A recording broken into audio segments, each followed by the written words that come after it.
have had personal experiences and contact with this great man, Professor Emeritus Dato, Dr. Abdul Hamid Ahmed AbuSulayman, whom we are celebrating tonight or today on this blessed day of Friday. And I am glad to hear that, to know and see on this forum great people, great man, great lady who have all known Abdul Hamid AbuSulayman from close and who have worked with him. And I'm glad to see that part of this important forum, the speakers on this important forum are rectors, ex-rectors, deputy rectors, and people who have been in different positions at the International Islamic University and who know the legacy of our dear Abdul Hamid Ahmed AbuSulayman. Without further ado, I would like first to invite. What?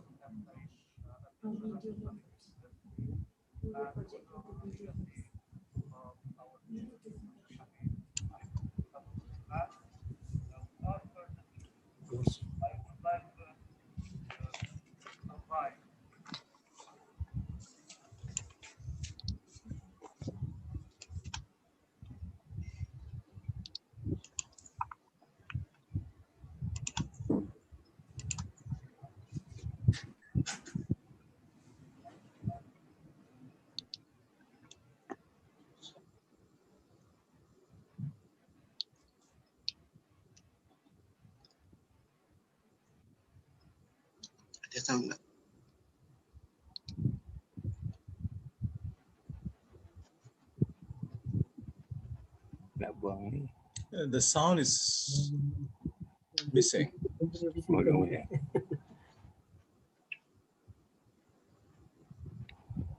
They are reversing the order. Directors welcome speech before. Assalamu alaikum. Wa alaikum assalam wa rahmatullahi wa barakatuh.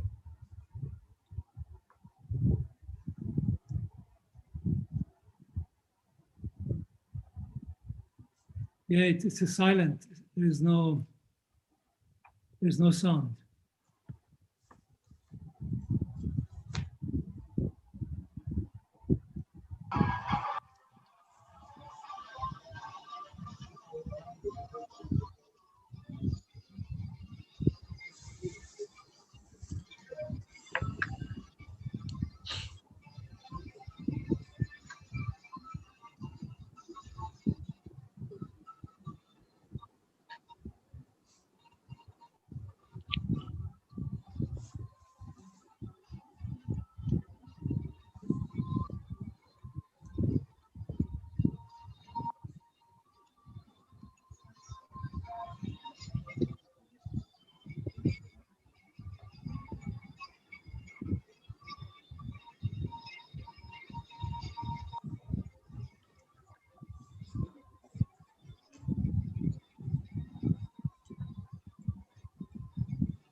Very nice.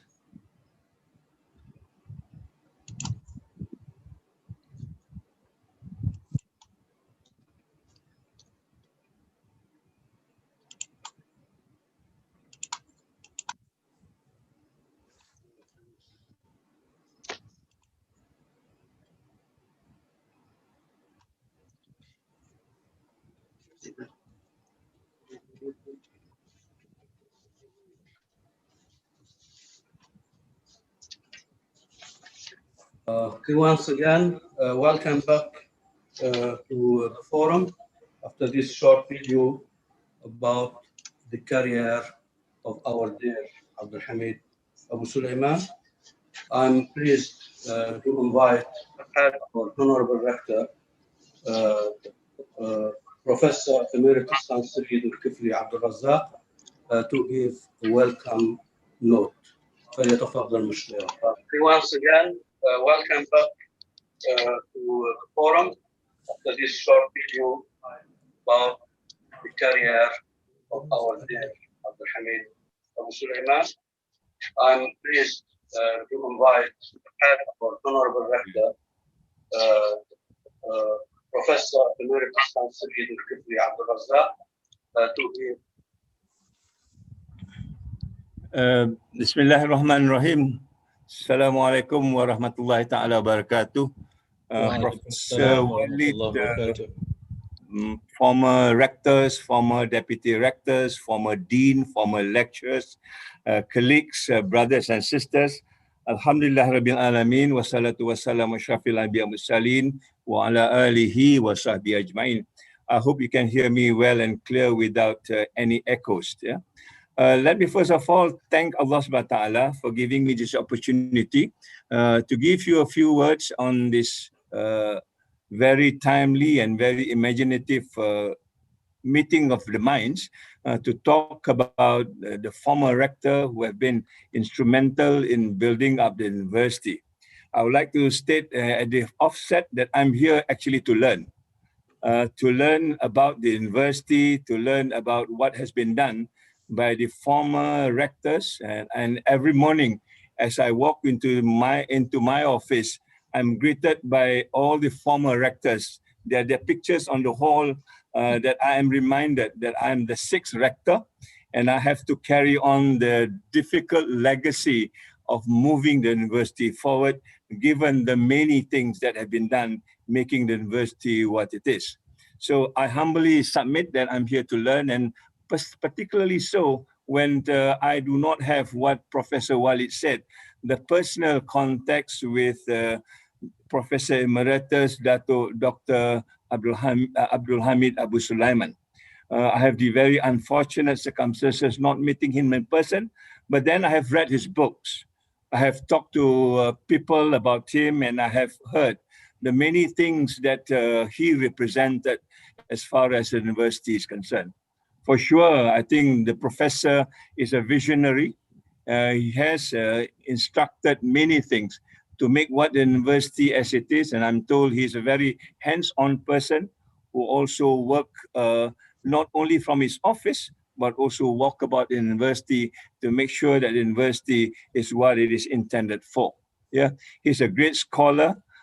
He has also ideas of what the university ought to be moving forward.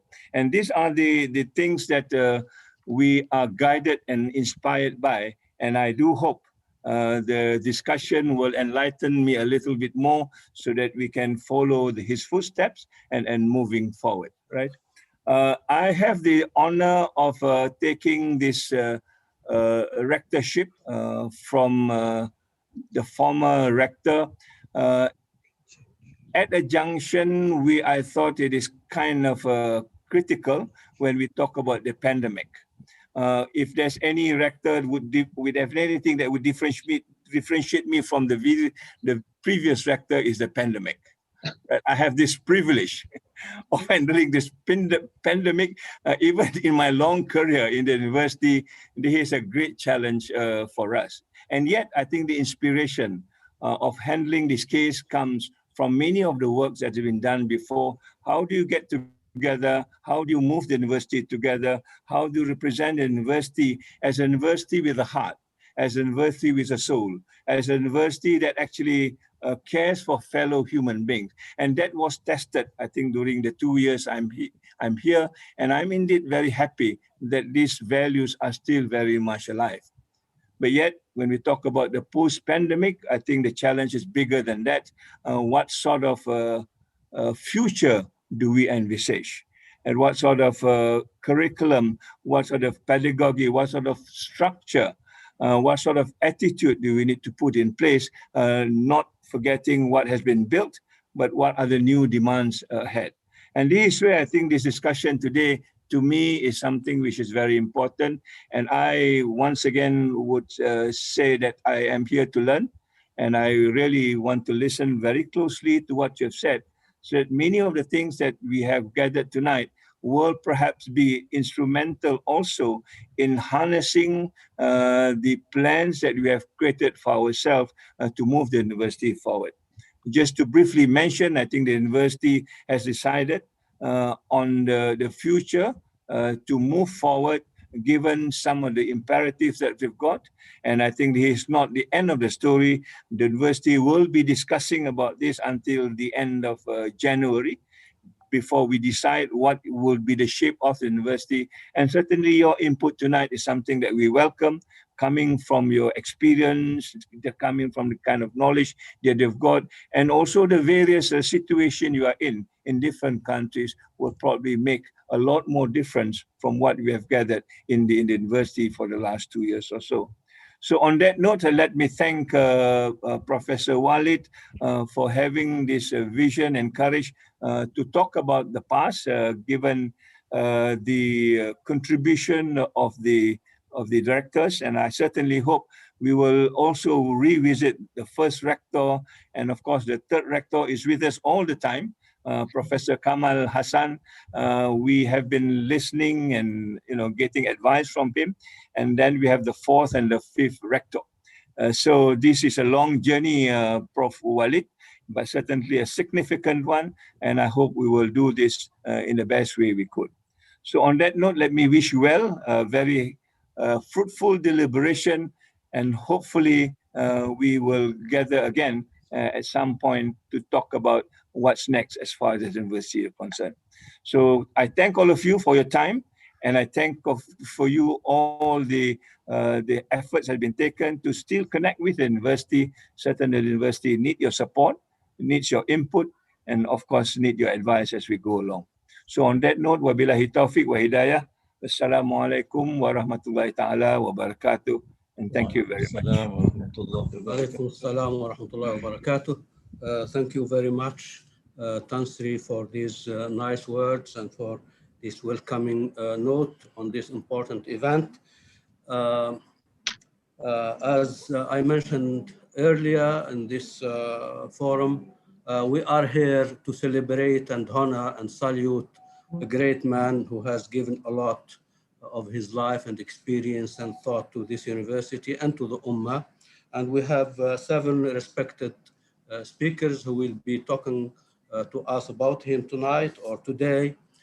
And I would like first to invite our dear Tansri, Prof. Kamal Hassan, who has been Deputy Rector with Dato Abdul Hamid AbuSulayman, and then took over as Rector. There is a long CV with me, but I will just highlight. Can you just forget the CV, please? Okay, so Prof. Kamal Hassan is graduate all until PhD from Columbia University, and he has served in different universities, and he's okay, thank you very much. At IIOM. So please welcome Prof. Kamal Hassan to tell us about Abdul Hamid AbuSulayman. We have 15 to 20 minutes. Thank you very much, Prof. Misawi. Alhamdulillah Rabbil Alameen, wassalatu wassalamu ala ashrafil anbiya wal mursaleen, Sayyidina Muhammad wa ala alihi wa sahbihi ajma'in. سبحانك لا علم لنا إلا ما علمتنا إنك أنت العليم الحكيم ولا حول ولا قوة إلا بالله العلي العظيم. First of all, I consider myself very fortunate indeed to be able to participate in this very important, though informal, forum to celebrate our great intellectual father, our great intellectual guide, and we look forward to more wisdom from him, inshallah, in the coming years. Let me just, first of all, take you back into history, because when I first met Dr. Abdul Hamid in USA, I never thought that I would be later on working with him and under him for about 10 years in a university that we never thought at that time. But let me just take you back to 1966 when I first came to Columbia University.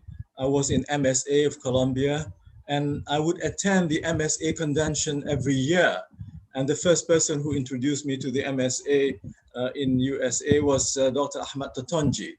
And it was also he who told me later on at MSA conventions about one, you might say, a new intellectual in the making, a new ummatic intellectual in the making. The young Dr. Abdul Hamid AbuSulayman, who had just finished his PhD at Pennsylvania with his thesis on the new theory of international relations in Islam. So it was in 1970, and I attended the annual convention of MSA on the East Coast. It was very cold winter with about 2-3 meters of snow around, and this was my first time going to MSA convention in 1970, and we were told that one young Saudi scholar would be also speaking, and so that's how I came to know about Dr. Abdul Hamid. He gave a talk on some of the Islamic economic concepts and based on the Quran and the Sunnah, and his rationalistic interpretation of some of these, the norms and values about finance and economic. I thought he was an economist, but actually he was trained as a political scientist and also international relations expert.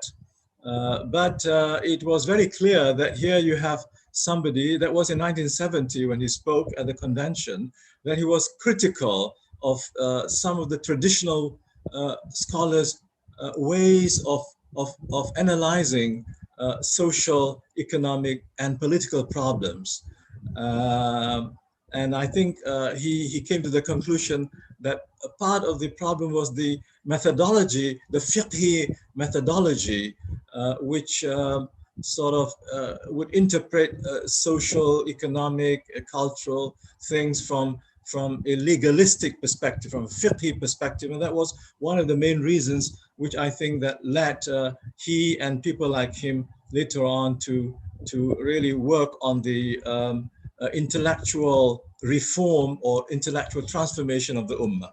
Okay, so then in 1972, while I was working on my PhD thesis, the AMSS was formed, American Muslim Association of Muslim Social Scientists were formed in 1972. And that was a time when Dr.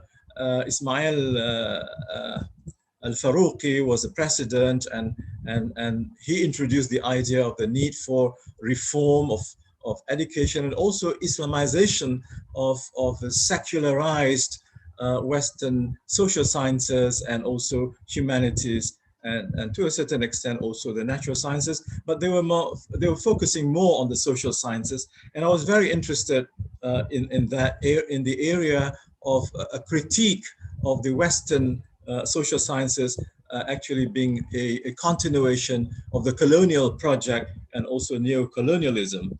So I met Dr. Abdul Hamid in these AMSS conventions and so on. But as I said, I never thought that I would be working with him for many years in Malaysia. So I consider myself really very, very fortunate to have worked under him, to be guided by him, to learn from his great patience and wisdom. But one thing that I must say that what I learned from him was the need to change the nationalistic mindset to the ummatic mindset. Dr. Abdul Hamid was a thoroughbred ummatic intellectual. There was not a tinge of nationalism in him.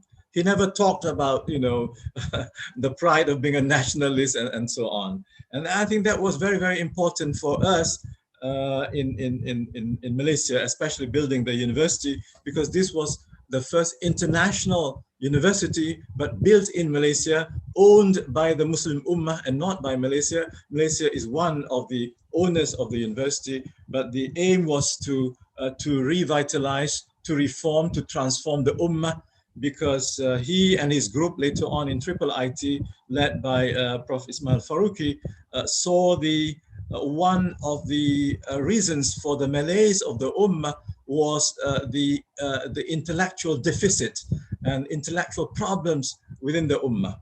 And IIUM became one of the instruments to solve this intellectual deficit of the Muslim Ummah. The dichotomy between the secular and the religious had to be eliminated, and IIUM was meant to do that, to remove this dichotomy and to also desecularize higher education, which was still very much a part of the culture of higher education in Malaysia, as we inherited the British system and then later on adopted the American system. So we are not out of the woods yet. But IIUM was out of the woods since Dr. Abdul Hamid came, because first he changed the system from the English-oriented system to the, you might say American in a way, but it's not Americanization of IIUM, but actually he changed the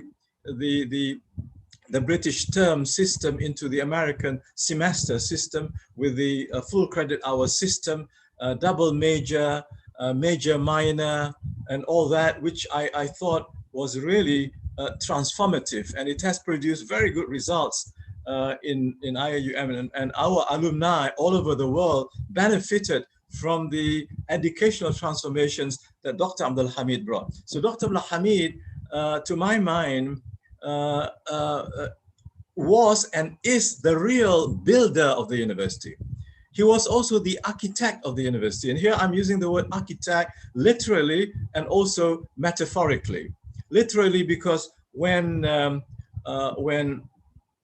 government decided to start planning on the Gombak campus as a permanent campus, he spent most of his time on the planning for this campus for about 2-3 years, working day and night with two prominent Arab architects. One was called Rasim Badran, and the other one, Dr. Abdul Halim from Egypt, and Rasim Badran from Jordan, with Haji Hamza, who is still alive. He's about 89 now, and Prof. Ismawi Zain, as you know, they were teamed together, but it was Dr. Abdul Hamid who was not an architect professionally, but he was the one giving the vision. He wanted it this way, making the design of the campus with the mosque in the center, which represented the core value of religion being at the center of an educational institution, with a spiritual center and then surrounded by the intellectual, the physical, the aesthetic, the academic, and so on. So that was his major contribution. What many people did not know was that he also designed the room for the students' hostel or the mahallats. The 4 in a room was Dr. Abdul Hamid's design, and I think he should have taken, you know, what do you call it, special intellectual property right for that, because he arrived at this 4 in a room after a long analysis of what would happen with 1, 2, 3. Okay, but that is as far as the physical planning was concerned. But his greatest, to my mind, his greatest contribution was not just the physical design, but the intellectual reconstruction of the students and the staff in IIUM. Now he was able to bring this about because of his innovation, because of his courage, because of his creativity, and of course he was also fortunate because the Prime Minister at that time, Dr. Mahathir, was supportive, and the Deputy Prime Minister was also very, very, very helpful, and the Finance Minister was also supportive. So he had the political and financial support for a long time until the crisis came, and that led to force him to leave his beloved university. And he told me the work is not finished, but he had to leave because of unfavorable political circumstances. I consider Dr. Abdul Hamid as the real builder because of this special system that he brought in, and we benefited from it. And later on, other public universities followed the semester system.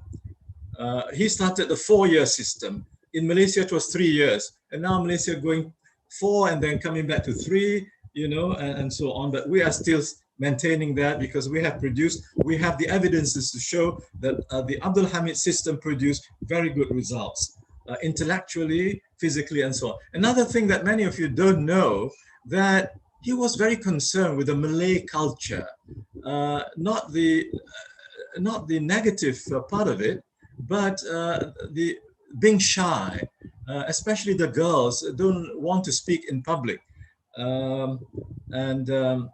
and so he was very concerned about. He knew about this because he used to come to Malaysia after 75. He used to come to be a speaker at ABIM, Mu'tamar ABIM, and so on.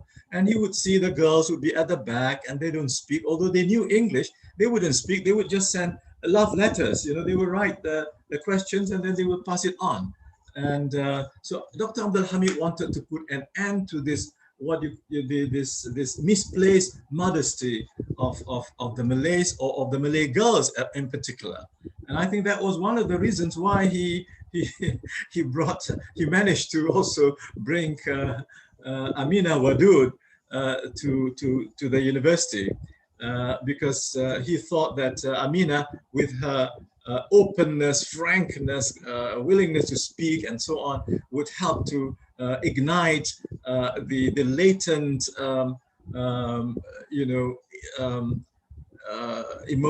intellectual quotient of the Malay girls. And so what he did was he started the debating institution in IUM. And true enough, that changed many of the girls and Malays who became members of the debating team. And for those of you who may not know, and I'm seeing Dr. Louis Safi now, our debating team in English and later on in Arabic became the best, among the best in the world, the top 10 debating teams in the world. And we used to beat Harvard and Yale and so on. And some people didn't believe it. And we have evidences to show that. And also in our moot court, which has been held every year in Washington, one of our girls came out as the best speaker.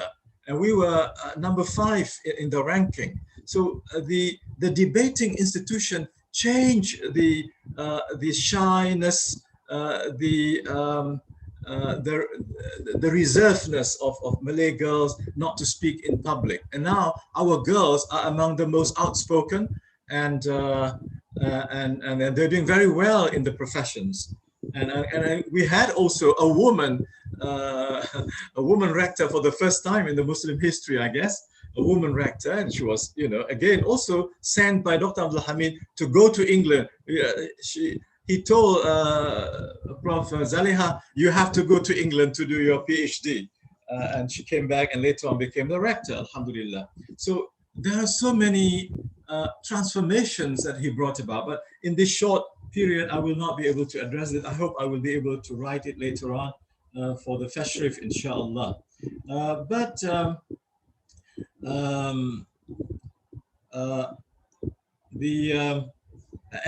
Another contribution of his was the Islamization of knowledge. Of course, Dr.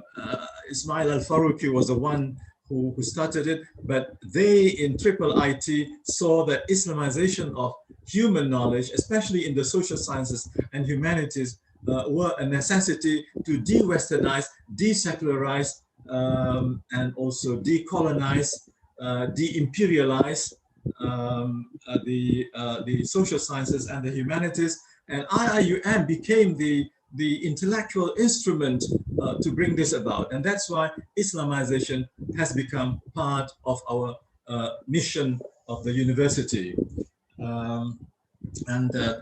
Tansri Zul has been going back to this 7 missions of the university, which include Islamization and so on. And this 7 mission statements were finalized when Dr. Abdul Hamid was the rector. Another thing that I must mention is the reform of the Muslim intellectuals by introducing this integration of the social sciences, humanities, and religious sciences. He was very concerned, like Ismail al-Faruqi, about this the rift between the religious intellectuals and the secular intellectuals. IIUM was meant to bring them together, to be integrated, and he managed to do this. But unfortunately, after he left, somehow this was not well addressed. I'm also partly to blame for that, and I think we do have some problems of lack of integration between the social scientists and the religious scholars, although we are in one faculty.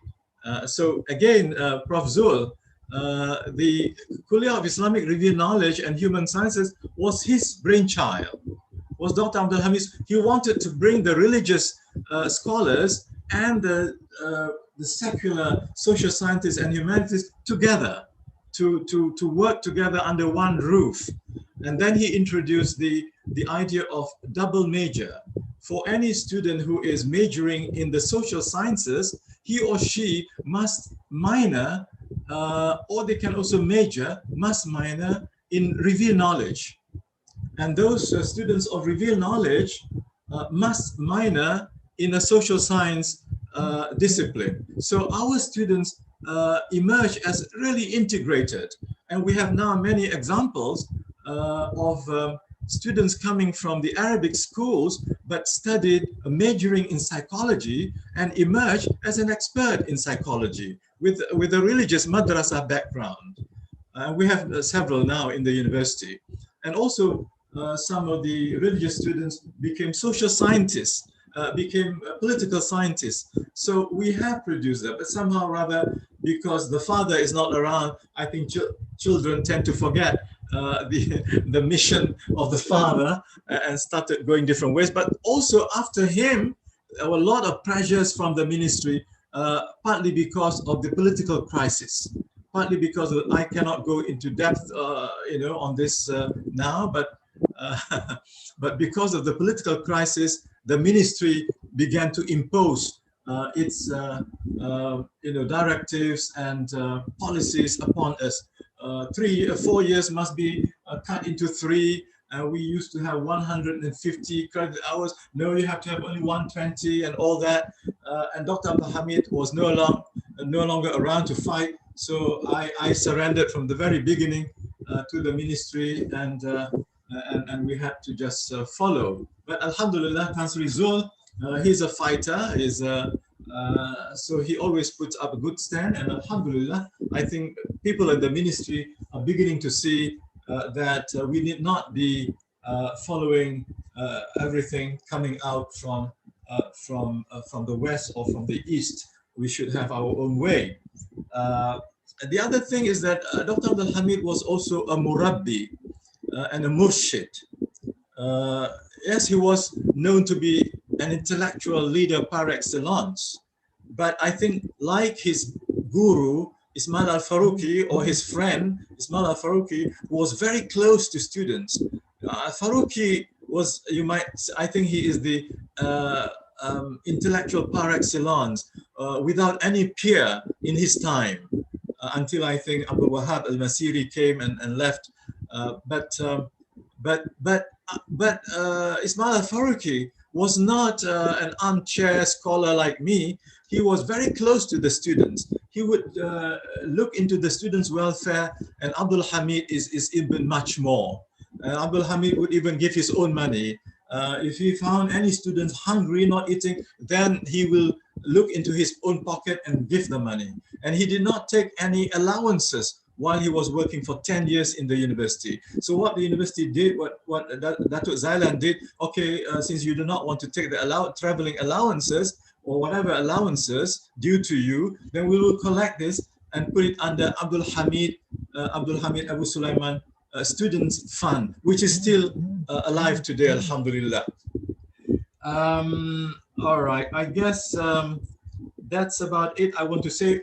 As for his works, I must say this though, because he is an intellectual transformer. So he is also an intellectual transformer, not just architect, not just a builder, not just a murabbi or murshid, but also the scholar. And you can see, for instance, after he left, he came out with a very good book, The Worldview of the Quran as the springboard for cultural reform, which I thought it was a wonderful book, translated from Arabic into English. Because when he was in IIUM, he did not talk much about worldview orientation. But after that, I think IIIT began to talk about worldview of the Quran as a basis for transformation. Of course, his, you might say his, in a way, his magnum opus was the crisis in the Muslim mind. See, not crisis of the Muslim mind, but crisis in the Muslim mind.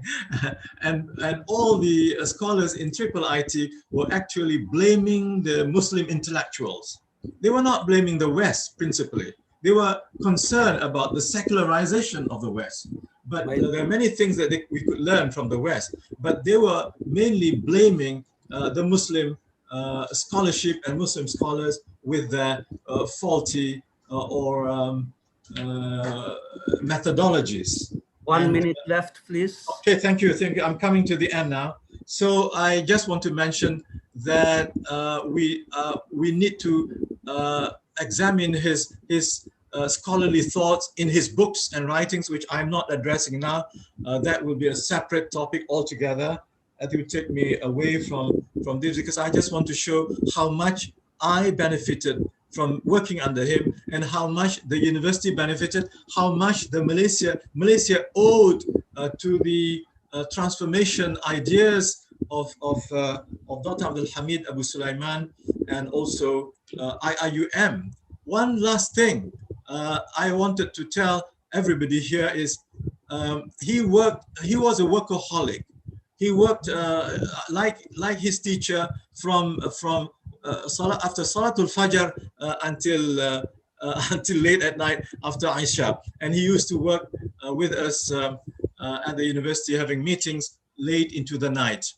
And one last point, there was a time when all this work, rushing here and there non-stop, never took any holidays, worked against he used to have a chronic back pain, and that chronic back pain was really killing him. And there was a time when I came into his room and I saw him lying flat on the floor, horizontal on the floor, and he was dictating to his secretary. So he was managing the university. Tan Sri Zul, please don't do this. Huh? We want you to stand up. Running the university, standing up, walking, no problem, but don't be flat on the floor, because his back could not take it anymore. And he would not listen to the doctors. He would still be in the office, flat on the floor, directing here and directing there, blah, blah, blah. Fortunately, he did not have, the handphone that we have today. At that time, so much. Okay, so I think that's about it. I want to say thank you very much, Dr. Misawi, for giving me the time. I hope and pray that Dr. Abdul Hamid, Allah will grant him long life so that we can benefit more from him. أقول قولي هذا وأستغفر الله لي ولكم والسلام عليكم ورحمة الله وبركاته. Alaikum assalam wa rahmatullah. Thank you very much, Prof. Kamal Hassan, for this important submission. I now move on with you to Dr. Yaqub Mirza, who has also been one of the close people to Abdul Hamid AbuSulayman. He is CEO of Sterling Management Group at the time being. He's also chairman of the Board of Trustees for the Amana Mutual Funds, and he sits in the boards of different organizations and institutions, including the Board of Trustees, George Mason University Foundation, etc., etc. his latest book, or one of his latest works, is the 5 pillars of prosperity, essentials of faith-based wealth building. And of course, he is a physicist. As his scientific enterprise and scientific specialization. So with those words, I am glad to call upon Dr. Ghulam, Dr. Yaqub Mirza to deliver his submission. فليتفضل. Yeah. Thank you so much. Bismillah ar-Rahman ar-Rahim. Assalamu alaikum. I really feel extremely honored to be among so many rectors, deputy rectors, and former rectors. And my special thanks to Rector Tansiri Dato Abdul Razak for his leadership and the introduction to the topic. I am extremely thankful that you have organized this event honoring my very dear brother, Professor Dr. Abdul Hamid AbuSulayman. I know Professor AbuSulayman mid-75, that's almost 45 years. We have known each other, met in different places, and so on and so forth. But before I talk about Abdul Hamid, I just want to say Professor Kamal Hassan did a good job. Just to share with you that a book has just been published about Ismail Faruqi's writings and is available with you with Imtiaz Yusuf in ISTAC. And a similar book is about to be released about the summary of the works of Abdul Hamid from Egypt. That should be just about a couple of weeks away. I met Dr. Abdul Hamid AbuSulayman in late 1970, mid-1970, when he was Secretary General of World Assembly of Muslim Youth, Riyadh, Saudi Arabia.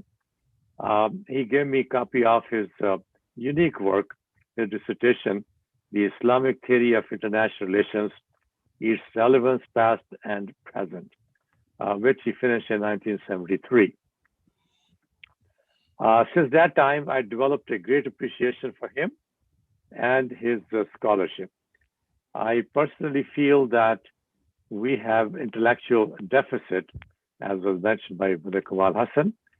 But he was one of those, I felt very much attached, because he was one of the intellectuals which we rarely find. He is a unique person who believes in original thinking and creates new knowledge. Abdul Hamid is a contemporary intellectual thinker who focuses on Quran and Hadith and tries to interpret and understand the deeper meaning rather than just the literal or superficial understanding. Most of the time, he is a contrarian with solid evidence. His views and understanding are often ahead of the time, and his opinion often take time to become the norms. I have heard him say that when he presents his views, or innovative views, I must say, to ulmas, they do not agree and feel uncomfortable. When he asks them, what is your counter argument to this innovative and thought-provoking ideas, he does not get much of a response. He always believed that the problems we have are because of the inadequate education system. We focus on halal and haram without any tolerance, forgiveness, and mercy. He told me, for example, when we started teaching Quran to our children, we start with Juz 30, which talks about punishments, heaven and hell, instead of focusing on forgiveness, kindness, and mercy. This is a scary way to introduce Quran to the children. Dr. Abdul Hamid is quoted to be known as an international renowned Islamic scholar, thinker, educationist, and author of many, many books and articles on the subject of Islam and Islamic reform, especially in the fields of thought and education. Dato Sri Anwar Ibrahim, then Minister of Education, Malaysia, asked him to join the International Islamic University, IIUM, and to be its rector, which he accepted. I remember the discussion we had whether he should move to Malaysia or not, but he was very keen to contribute to IIUM. During his tenure as rector of IIUM, he worked to convince the traditionalists that the Islamic University does not have to use Arabic as a medium of instruction, and also do not have to have a complete separation between males and females. While he focused on building the program, he and faculties of the university, he also spent time in designing the new Gumba campus of IIUM. He was very proud of the architectural achievement of Gumba, and he went to some details in talking about the unique aspects of the architectural structure. One of the things which he mentioned, which is notably the mosque being in the center of the campus with all other buildings around it. And his view was that you make it easy for people to pray rather than they have to go and find a mosque where it is. Here, when they go from one faculty to another, they have to pass through or around the mosque. They can stop and pray, and that was his view. Dato Sri Anwar Ibrahim remarked at the establishment of Abdul Hamid AbuSulayman Scholarship at IIUM, "I have never seen a remarkable and impeccable person like him who is so passionate and dedicated to IIUM." This was just about 2 years ago. He believed in good governance, strong institutions, which are the foundation of free speech and creativity, leading to building a strong civilization. On a personal level, I am so grateful and thankful to God for his love, affection, and more importantly, the unconditional trust he has placed in me. Often we were together in certain board meetings. He would say, which was very touching to me, that my vote is with Yaqub, or whatever he votes, I will vote. His children tell me that whenever he talks to them, without fail, he will say, "Give my salams to Yaqub," and that he tells them, help and work with him, whatever he needs, including money, let him have it. I often wonder, what have I done to deserve this from him?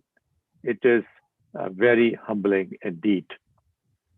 Whenever I discussed the matters with him, he was extremely patient to listen, analyze, give me his views, and then he will always say, "Sheikh, you know better."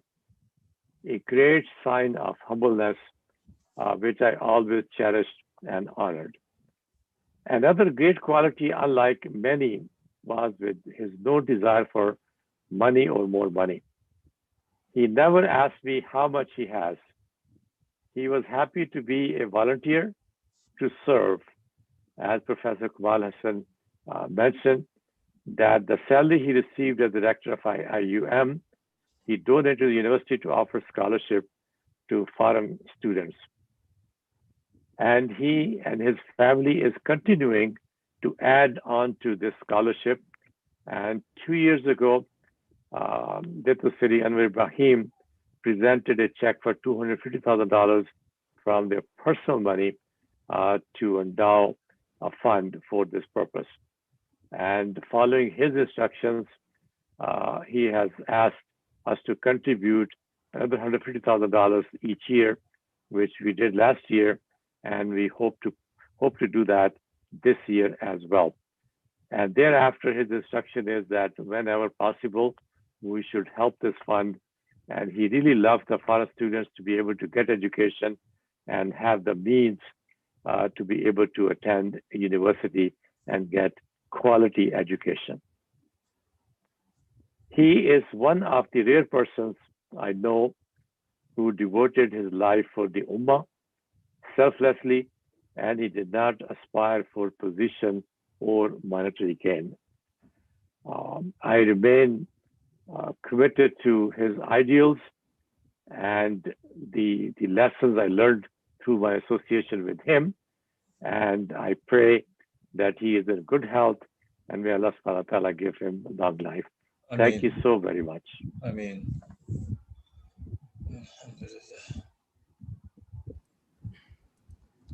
Thank you very much, Dr.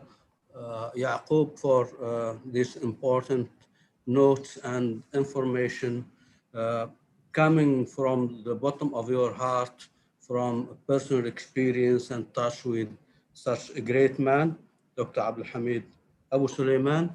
I am now pleased to invite one of the great persons who worked with Abdul Hamid AbuSulayman and who have known him, Professor Dr. Lu'ay Safi. He is currently Professor of Political Science and Islamic Thought at Hamad University. He worked at IIU for a number of years from 1994 to 1999. He works with IIIT as a director for publications, if I'm not mistaken. He worked with a number of universities in the US, including George Washington University, Indiana University, Georgetown University, etc. Prof. Lu'ay has published scores of articles and a large number of books, both in Arabic and English, including his latest, which is forthcoming from Routledge by the title Islam and the Trajectory of Globalization. So with those introductory words, I would like to invite Prof. Lu'ay Safi to enlighten us about his personal experience with Abdul Hamid AbuSulayman. فليتفضل مشكورا. Prof. Lu'ay, please open your mic. Open your mic, please. Prof. Lu'ay. Your mic, okay. Okay, all right, sorry. Assalamu alaikum, and I'm pleased to be with you today, and I'm grateful to IIUM leadership for inviting me to this important gathering. My only regret that Dr. Abdul Hamid is not with us at this point. I hope he will get better soon, and we'll see him again in his energetic spirit. But let me share with you in these few moments some of my experiences with Dr. Abdul Hamid and his impression on me. In fact, I got to know Dr. Hamid first during one of the American Muslim Social Scientists, AMSA, in 1987. That conference was held in ISNA headquarters, and Dr. Abdul Hamid was then the president of the association, and I was a master's student. And that event was, in fact, my first academic participation in any academic conference. Of course, I knew Allah yarhamu Dr. Jamal and Dr. Hisham before from Islam activities, but I had no previous encounter with Dr. Abdul Hamid. In fact, during that conference, Dr. Hisham took me aside with Dr. Jamal and said, well, we'd like you to be the discussant of a paper he presented, and you should be critical.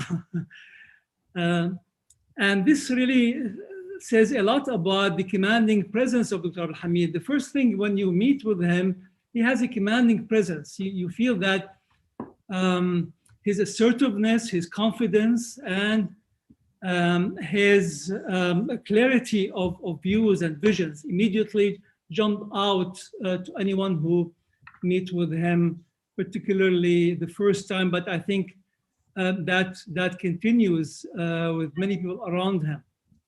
So that was our first encounter. And then we met sporadically. I mean, we didn't meet a lot during those years between 87 or 87 till 92, when I was invited to come to IUM. I was given a position as assistant professor. I was newly graduate. And when I looked at the salary, I said, well, probably I sent a letter to Dr. Abdul Hamid saying, well, I think probably I will find it challenging to be there, given the amount given to assistant professors. Maybe I'll join later, but he insisted. He said, no, everything here is affordable and come.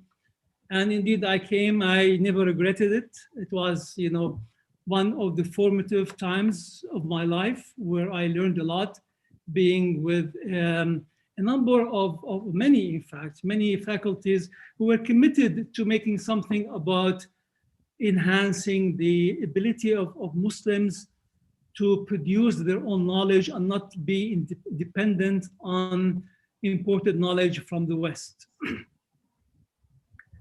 I spent, of course, during that time, since between 1992 and 1999, I had many occasions to interact with him in different contexts, including personal as well as professional. And I learned a lot about Dr. Abdul Hamid that I never knew before.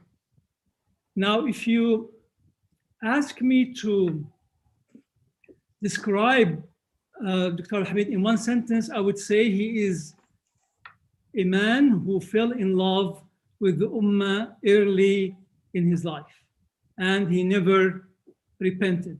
I mean, his life was around the notion of the Ummah, and particularly about the mission of reforming Muslim education. This was his passion. And he is a man of passion. For people who don't know him very well, he might seem a bit dispassionate. He speaks with a lot of calm.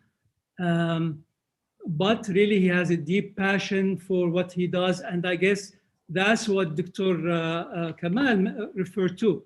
I mean, he would wake up early in the morning, think about how to advance this cause, reforming Muslim education, and he will spend the whole day up until he goes to bed. In fact, maybe many people don't know, when he go back, you know, to home, this is not the end of his work. You know, many meetings will take place at his residence, and any guest of the university he would invite will be at his dinner in the evening at his home.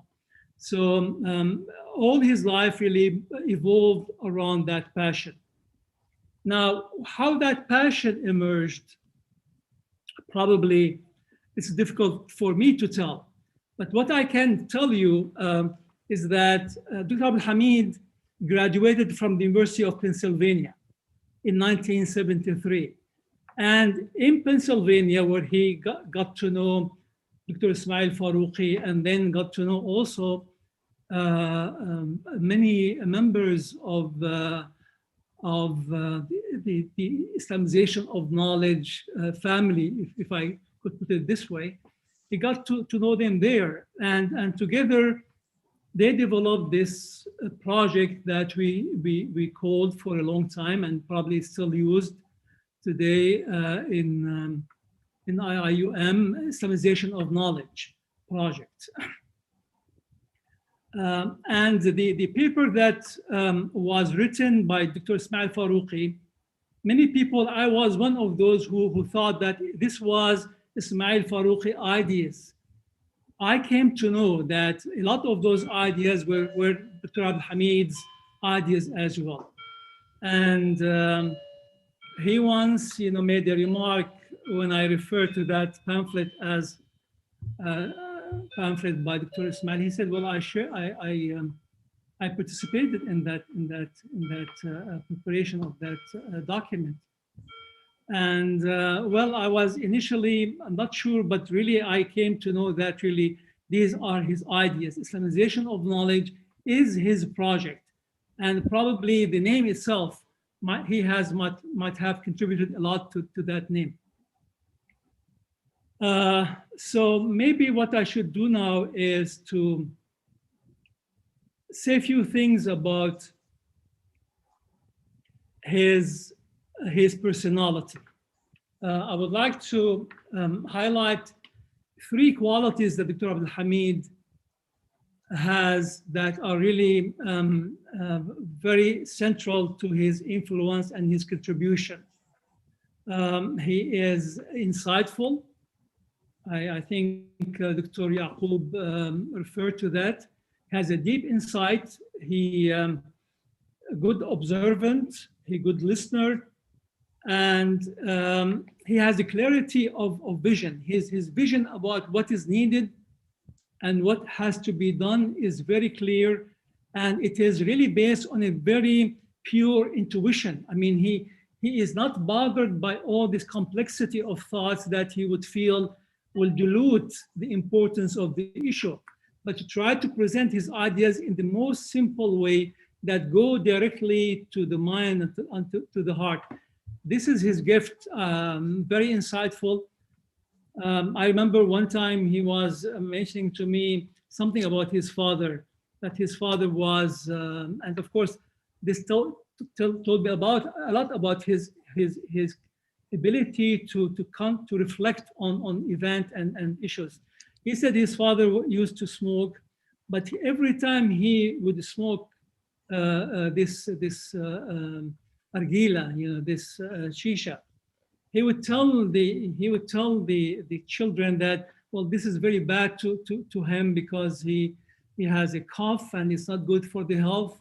And he told me, I hated these things because of the way my father was describing it. I never even thought to try it. So this gives you the type of observation and keen observation to be able to drive and to analyze things around him. He is focused, and that's really part of being passionate about what he want to do, about what is his life all about. He's very focused, and his main focus, as we all know, called Islamization of knowledge. This project that he almost single-handedly at one point pushed. I tried to push back against this idea to say, well, let us change that title. It's confusing people, but he would not take those suggestions. He was very sure that this has to be named this way. So he's focused. He focused all his energy on the task at hand. And unlike many intellectuals and professors, he is very attentive to details. He cares about details, and he remembers things and asks. I worked with him, and occasionally I would find him calling me and ask about something we spoke about maybe 2 weeks ago, and asking, has that been done? So he, despite all the busy schedule he has, still would keep in his mind certain key issues and follow up to make sure that things are moving in the right direction. Finally,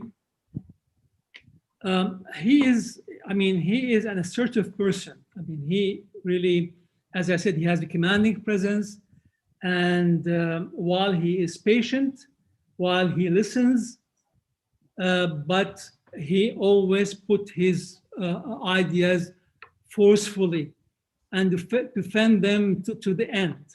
And so this character of his, I think, is unmistakable. Probably anyone who worked with him, he would have sensed this strength of opinion and of clarity of his ideas and his insistence on going through that route.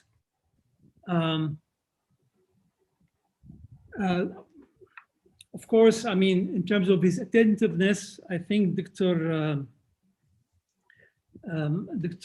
Kamal mentioned his focus on the campus.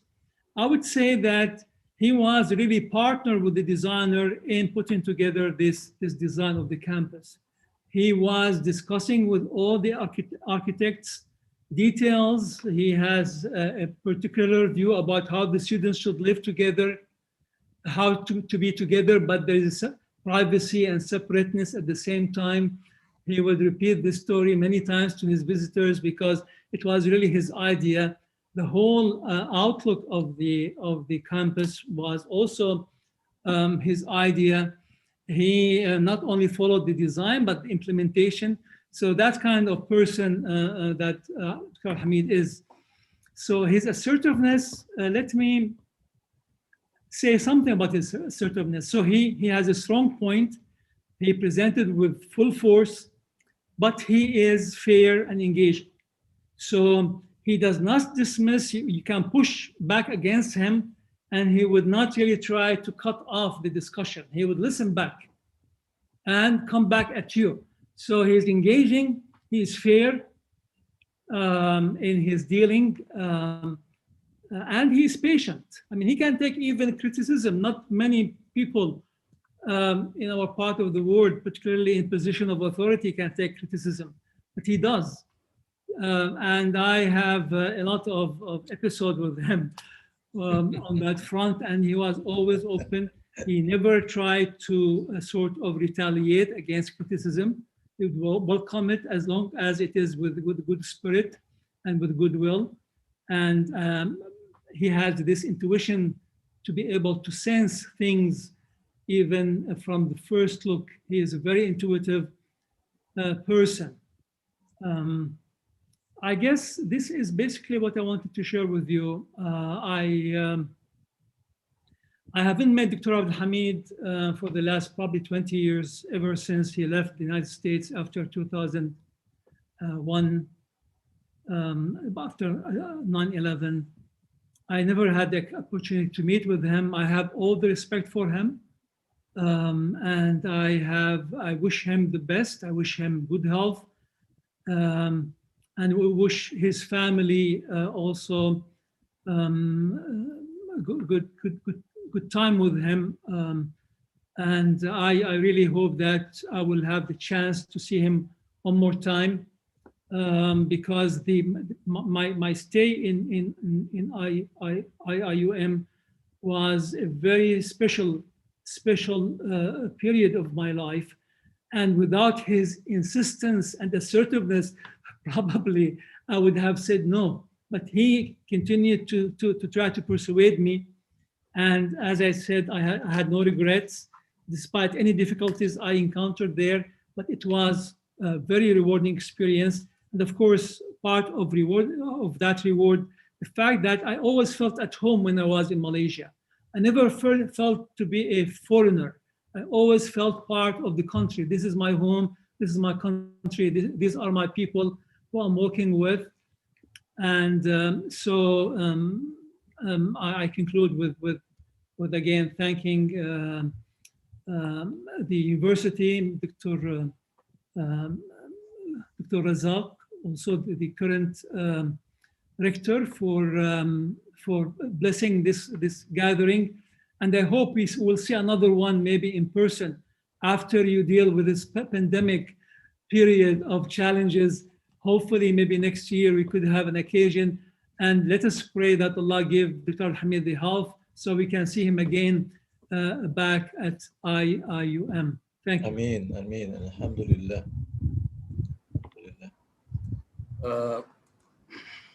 Thank you so much, Prof. Lu'ay Safi, for these insightful remarks. from your personal experience and engagement with Prof. Abdul Hamid AbuSulayman. May Allah give him health and blessing. I am now pleased to move on to our fourth speaker, Professor Dr. Muhammad bin Nasser, who will be talking to us from Paris, Dr. Louay from Qatar, Dr. Ghulam from Dr. Yaqub from US. So Dr. Muhammad bin Nasser, he is a graduate of French universities, the Sorbonne and Nanterre, in philosophy, political philosophy, as well as social anthropology.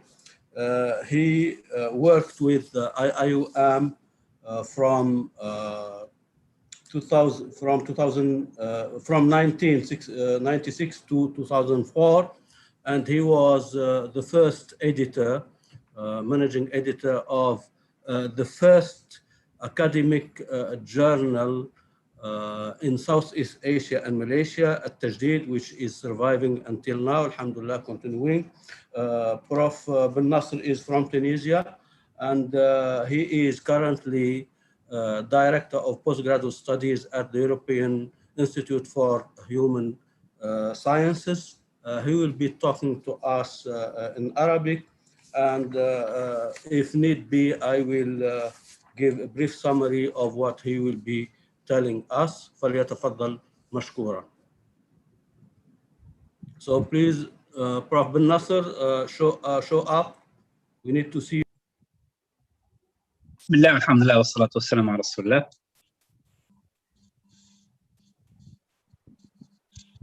ألو، نعم. نسمعك. نسمعك تفضل. طيب، بسم الله والحمد لله والصلاة والسلام على رسول الله. أود في البداية أن أشكر الأخ محمد طاهر، الأستاذ الدكتور محمد طاهر، على هذه الفرصة التي جمعتني مجددا مع الجامعة الإسلامية ومع كثير من المسؤولين في هذه الجامعة الآن وسابقا، وكثير وعدد من الأساتذة الذين قضينا معهم فترة طيبة ستبقى يعني علامة بارزة في حياتنا. والأمر الثاني اللي أريد أن أتوقف عنده، وهو حقيقة بودي أن أثمن هذا العمل، هذه المبادرة، لأننا تعودنا أن نشكر الناس وأن نتكلم في أعمالهم وفي مواقفهم بعد رحيلهم عن هذه الدنيا. هذه مبادرة تختلف عن هذا النوع هي مبادرة لتكريم أصحاب المواقف وأصحاب الفكر في حياتهم، وأيضا لم نتعلم أيضا أن ننقد الناس وهم بيننا. فهذا يعني هذه المبادرة حقيقة مهمة بالنسبة لي، لأنها تغير النظر إلى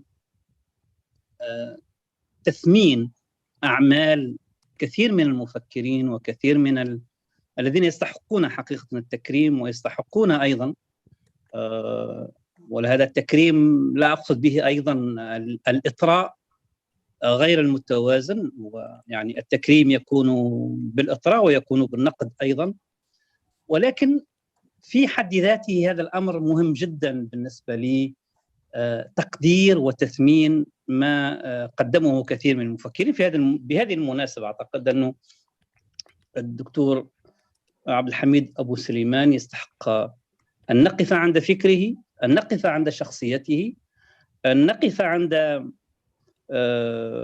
وكنت أتمنى أن يكون مشاركا معنا، للأسف لعل ظروفه الصحية منعته من ذلك. فحقيقة هذه المبادرة يجب أن يعني لا تتوقف عند شخص عبد الحميد أبي سليمان، ولكن يمكن أن تتناول كثير من الشخصيات المهمة في والتي قامت بدور مهم لصالح هذه الأمة. وقسمت هذه المداخلة إلى قسمين. القسم الأول يتعلق بالحديث عن أبي سليمان الإنسان، والقسم الثاني يتناول الفكر والإنجاز. طبعا بما يمكن أن يعني يسمح به الوقت. أبو سليمان رجل مؤمن بالإنسان المتحرر من قيود التقليد، ولكنه يؤمن بأن الإنسان بقدر ما يكون متحررا، بقدر ما يكون متعلقا بالكتاب تأملا وتفسيرا واجتهادا، وهذا ما جعله أحيانا يدخل في معارك، وهذه المعارك مع التقليد يقصد بها الإثارة أحيانا، الصدمة أحيانا أخرى، ولكن في بعض الأحيان الصدمة تكون منسوب الصدمة يكون أكبر من فاعليتها أو من نتائجها، وأحيانا يعني تغطي عن الأفكار الكبرى لأبي سليمان، ويحتفظ الناس إلا ببعض الاجتهادات أو بعض المواقف الفقهية التي لا تتناغم بالضرورة مع ما هو سائد. ولكن هذه شخصية كل إنسان يعني يريد أن يجدد ويريد أن يواجه ما هو التقليد الراكد وما هو يعني الأفكار السائدة. فقط المشكلة يمكن هنا فقط في مسألة هذا ما هو مستوى، يعني بحسب الزمن، بحسب الحالة، بحسب الإطار، يعني هذه مسألة اجتهادية. أبو سليمان أيضا دائم التفكير. أبو سليمان يفكر وهو يكتب. يعني أنا أذكر أنه عندما كان يقدم لنا، وأخي الدكتور محمد طاهر يعلم ذلك جيدا، أحيانا يقدم لنا نصا نقوم بتعديلات لهذا النص، فيقرأه ثانية فلا يرى نفسه في هذا النص، لأنه في الأثناء فكر فيه بطريقة أخرى ونظر فيه بطريقة مختلفة، وتبين له أن ما كتبه في البداية لا يستقيم فعلا مع ما يفكر فيه. فالحقيقة أبو سليمان يفكر دائما، يفكر وهو يكتب، يفكر وهو يتكلم، يساءل نفسه باستمرار، يساءل نفسه. طبعا يستمع إلى الآراء المخالفة، ولكن لا يقبلها دون عناد أو دون مناقشة. يعني لا يسلم بسهولة، يعني لا يسلم إلا حين يطمئن. أبو سليمان يؤمن بأفكار كبيرة ومشاريع طموحة، ولكن رغم أهمية هذه الأفكار ورغم يعني هذه الطموحات الكبيرة، وهذا ما يمكن حقيقة أن نقف عنده، أنه بقدر ما يؤمن بهذه الأفكار التي ستغير واقع الأمة، بقدر ما لا يستصعب تفعيلها في الواقع، حتى وإن لم تكتمل، حتى وإن كانت هذه الأفكار ما زالت لم تتضح نظريا، فإنه يعني له هذه روح المغامرة يعني أن يجمع الإنسان بين التفكير المركب وروح المغامرة ومحاولة تفعيل ما يفكر فيه في الواقع. يعني ليس دائما يتوفر هذا الأمر عند كثير من المنظرين، تستميلهم الأفكار المركبة والنظريات وتقعيد النظريات، ولكن يصعب عليهم أن يمروا إلى إنجاز أو إلى محاولة إنجاز ما يفكرون فيه. فأبو سليمان جمع بين التفكير والحرص على الإنجاز. نقطة أخرى مهمة جدا أشار إليها كثير من الذين من الأخوة الذين سبقوني في الحديث. هذا أبو سليمان يهتم بالأفكار الكبيرة ويهتم أيضا بالجزئيات. يعني أنا أذكر أنه في اللقاءات الأولى في سنة 95 عندما كنا، وبداية 96 عندما كنا نفكر في إصدار مجلة التجديد، يعني تقريبا أخذ منا تصميم غلاف المجلة أخذ منا أكثر من 3 أشهر. أولا كان يحرص على يحرص بشكل كبير على أن، طبعا ليس حرص بمعنى أن يكون له بصمة، بقدر ما كان حريصا على أن يكون الغلاف يحمل فكرة. وطبعا هذا الأمر نفسه عندما كان يتابع بدقة يعني تأسيس الجامعة، يعني ليس يعني البناء يعني كان يتابع بدقة. لماذا؟ لأنه كان يحرص على أن تكون فكرة إسلامية المعرفة وفكرة الأسلمة تظهر في كل مناحي يعني هذا الإنجاز المادي. يعني كما ذكر، يعني أنه كما تم ذكر ذلك أنه كان حريصا على أن يكون المسجد هو قلب الجامعة.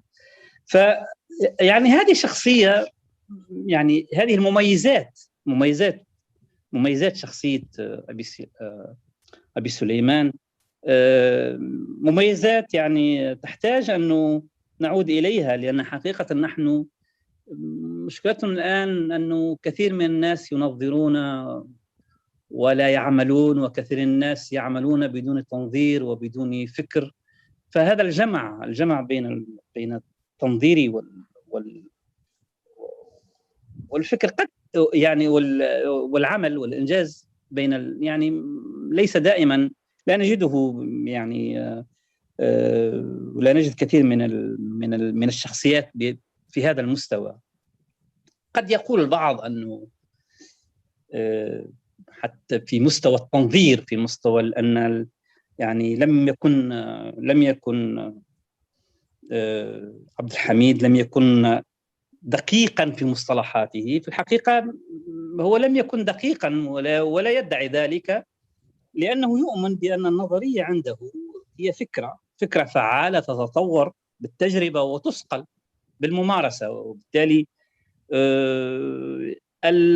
الاستواء النظري عنده نهاية، يعني عنده نتيجة يعني ومآلا، وليس بالضرورة منطلقا. الآن لو نظرنا إلى الجانب الثاني والقسم الثاني، قلت الفكر والإنجاز، عبد الحميد أبو سليمان انطلق من نقد الحركة الإصلاحية، وأيضا انطلق بالتوازي مع ذلك من نقد التجربة الإسلامية. ما ورثه عبد الحميد من نقد التجربة الإصلاحية العربية تحديدا والإسلامية عامة هو يعني الخروج من هذه النظرة الإجرائية. يعني كان يريد أن يرى أن الإصلاح أعمق من ذلك بكثير، وأنه يجب أن يتوجه أساساً إلى طريقة التفكير وإلى العقل المسلم أساساً. وما ورثه عن نقده للحركة الإسلامية هو هذا البعد الأممي الذي صاحب يعني الدكتور عبد الحميد في نظرته في يعني لم يكن مهتما جدا بالرغم أنه كان يحترم مقتضيات الواقع وخصوصيات كل منطقة، ولكنه كان دائما يفكر في إطار هذا البعد الإسلامي العام وليس يعني الشعبي أو الخاص.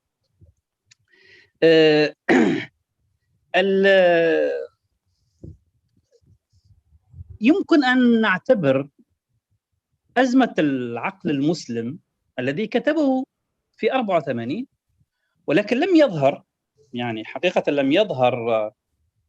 لم ينشر إلا في سنة 91، يعني فترة طويلة. نعلم أن عبد الحميد تولى رئاسة الجامعة في 88 و يعني عندما سئل يعني لماذا تأخر صدور الكتاب كان يعني يرجع ذلك لأن كان الوقت غير مناسب في الأول، وبعد ذلك خاصة بعد سقوط المعسكر الاشتراكي يعني كان صدور الكتاب أصبح أمرا ضروريا. لكن أنا في تقديري يعتبر هذا الكتاب رغم أنه بعد ذلك يعني هو كتب أزمة العقل المسلم، ثم كتب أزمة الإرادة والوجدان المسلم، وبعد ذلك كتب الرؤية الكونية الحضارية القرآنية.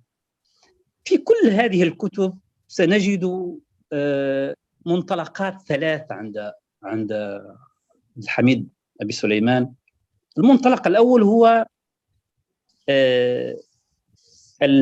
منطلق الوحدانية أو التوحيد. المنطلق الثاني هو منطلق الاستخلاف، والمنطلق الثالث هو منطلق المسؤولية الأخلاقية. هذه المنطلقات الثلاث سنجدها يعني يفعلها بأشكال مختلفة، إلى حد أنه بعض الباحثين يعني لم يجد في بعض الأحيان، قد يصعب عليه أن يجد الخيط الناظم لما قاله عبد الحميد في أزمة العقل المسلم أو في أزمة الإرادة والوجدان أو في الرؤية الكونية. في الحقيقة لعل هناك غير ضبط للمصطلحات، ولكن هي الفكرة واحدة، لأنه في أزمة العقل المسلم حدد المنطلقات. في الرؤية يعني في أزمة الإرادة والوجدان المسلم تكلم عن أهمية العلوم السلوكية، علم النفس، علم الاجتماع، علم الإنسان، واعتبر أن الأسلمة تبدأ من هنا. بغض النظر عن نقاشنا حول هذا المصطلح، دقة هذا المصطلح هذه مسألة أخرى. وفي يعني وكان محور الاهتمام في التكوين والبناء النفسي، يعني كان له اهتمام مباشر بقضية الطفولة، قضية الزوجية والأسرة. فركز على هذه المحاور الأساسية. من هنا جاءت يعني بعد ذلك أهمية المؤسسات التعليمية والمؤسسات العلمية في كل المستويات لبلورة هذا يعني أو لتفعيل هذه الأفكار. يعني عندما تأتي مثلا تقول كيف يمكن لهذه المنطلقات في أزمة العقل المسلم، هذه المنطلقات الثلاث تكون هي بعد ذلك كيف يمكن أن تترجم هذه على مستوى التربية، على مستوى التعليم، على مستوى البرامج. ولذلك كان في البداية يرى في أنه هذه القاعدة الأساسية التي يجب أن تكون لكل حتى على مستوى يعني البرامج في الجامعة. كان يرى أن هذا المنطلق كان يرى أن هذه المنطلقات يجب أن تحترم في كل مستويات التدريس في الجامعة. للأسف هذا الأمر لم يكن هو القاعدة الأساسية التي انطلقت منها برامج الجامعة. بعد ذلك رجعنا إلى شيء ليس أن نبني على منطلقات واضحة، رجعنا بعد ذلك إلى الاختصاصات التقليدية، ورجعنا إلى وأصبحت يعني نوع من التعايش بين العلوم الشرعية والعلوم الإنسانية. فالانتجريشن يعني دمج العلوم لم يتحقق بالشكل المطلوب. طبعا هذا هل هو بسبب الصعوبات التي كانت؟ لا أعتقد أنها صعوبات، يعني هي صعوبات عملية أكثر منها صعوبات نظرية. في كل الأحوال أن هذه التجربة، طبعا عندما أتكلم هنا لأن أتكلم عن عبد الحميد أبي سليمان، لكن هو جهد جماعي مشترك شارك فيه كثيرون، ونتمنى أن نجد الفرصة أيضا أن نقف عند ما قدمه كثير من صاحبه في هذه المسيرة الطويلة. يعني أنا أريد أن أختم بفكرة أساسية، وهي أنه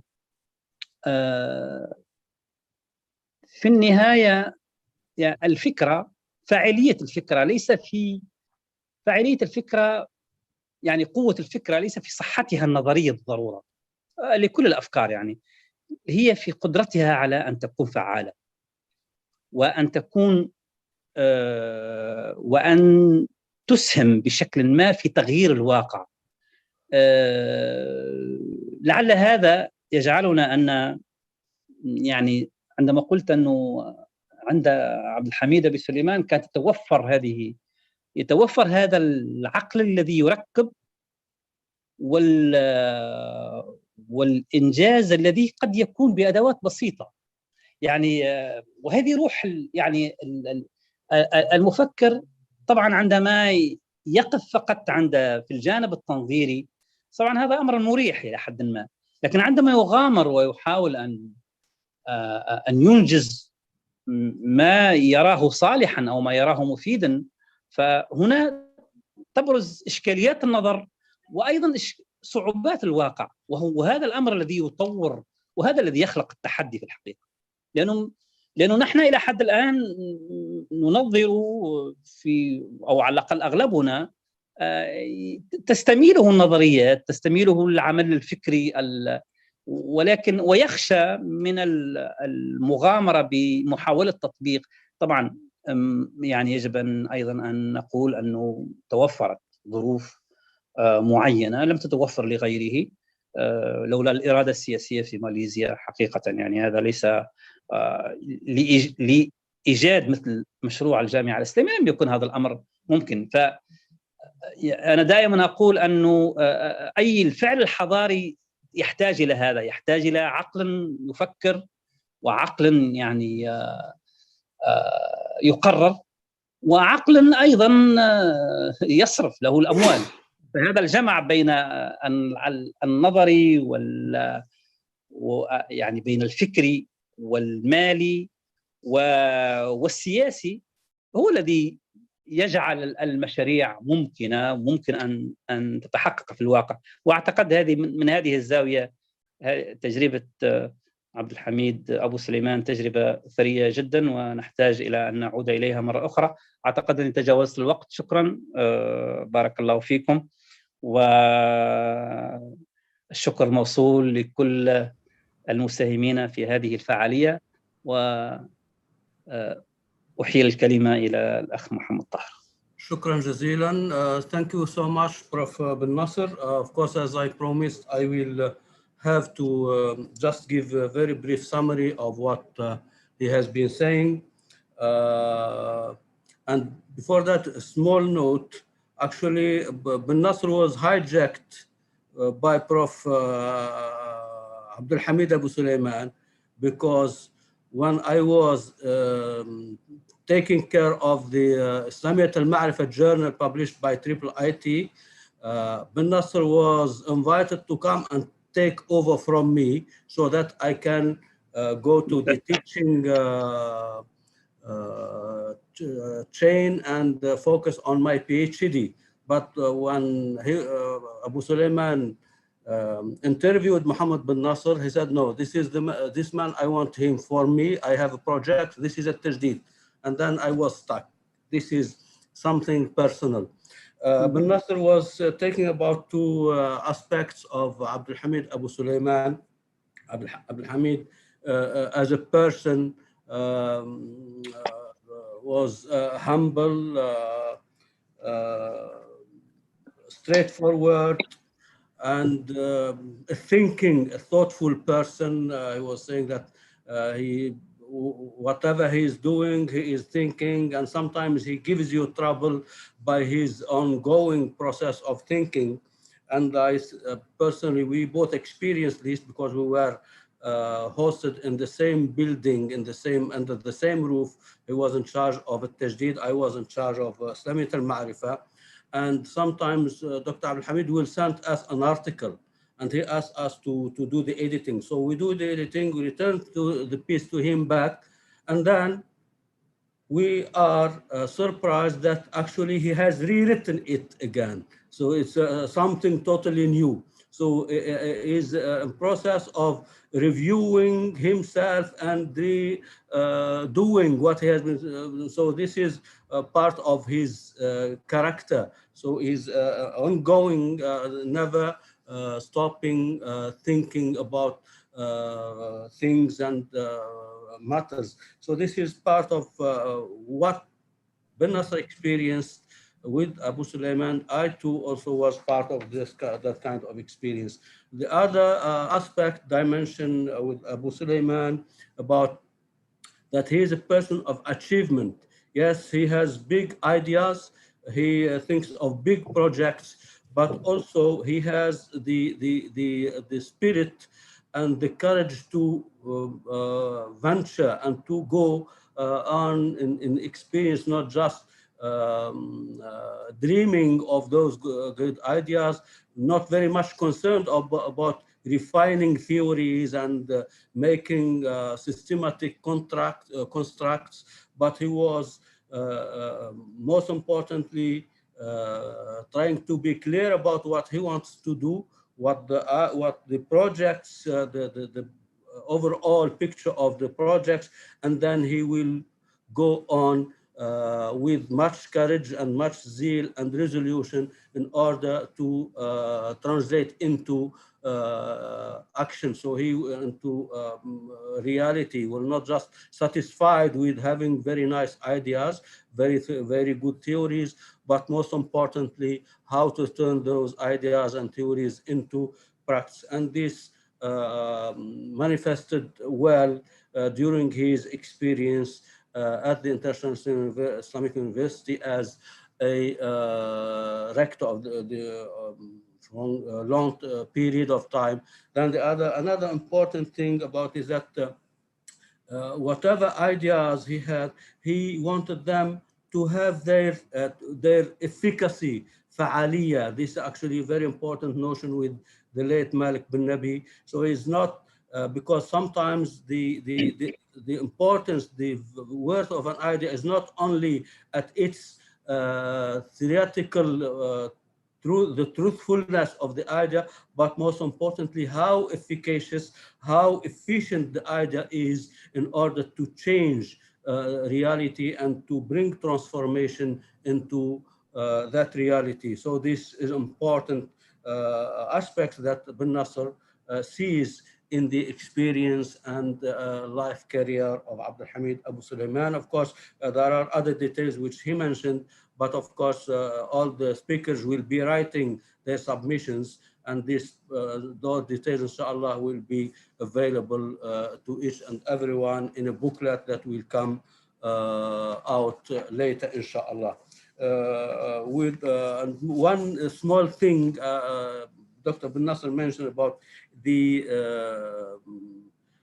preoccupation, the concern AbuSulayman about details, is that when we are the process of initiating a Tajdid journal, just the design of the cover of the journal took not less than 3 months, because AbuSulayman wanted even the cover to reflect the spirit and orientation of the journal. So this is the kind of person who is not only ensnared in the theoretical and big ideas, but most importantly, he is very rooted and concerned about the details that out of which you construct and you translate whatever ideas you have in your mind. Now I move on to another important person who has also good experience with Prof. AbuSulayman, who worked with him in different capacities. Our dear brother and ex-colleague also at IOM, Professor Ibrahim Zian, who is currently Professor of Islamic Studies and Comparative Religion at Hamad University. Prof. Ibrahim Zian graduated from University of Khartoum in philosophy, and then he did his PhD in Temple University as under the supervision of the late Prof. Ismail Farouqi, and then under the supervision of Prof. Mahmoud Ayoub. Prof. Ibrahim Zian has hold capacities at IOM as Dean of Stack of the Kulliyah and many other positions. He has published a number of articles and co-edited and translated different works in his specialization and his area of expertise. I now call upon Prof. Ibrahim Zain to address this important forum. فليتفضل مشكورا. Yes, Prof. Ibrahim. Yeah, thank you very much, Professor Misawi.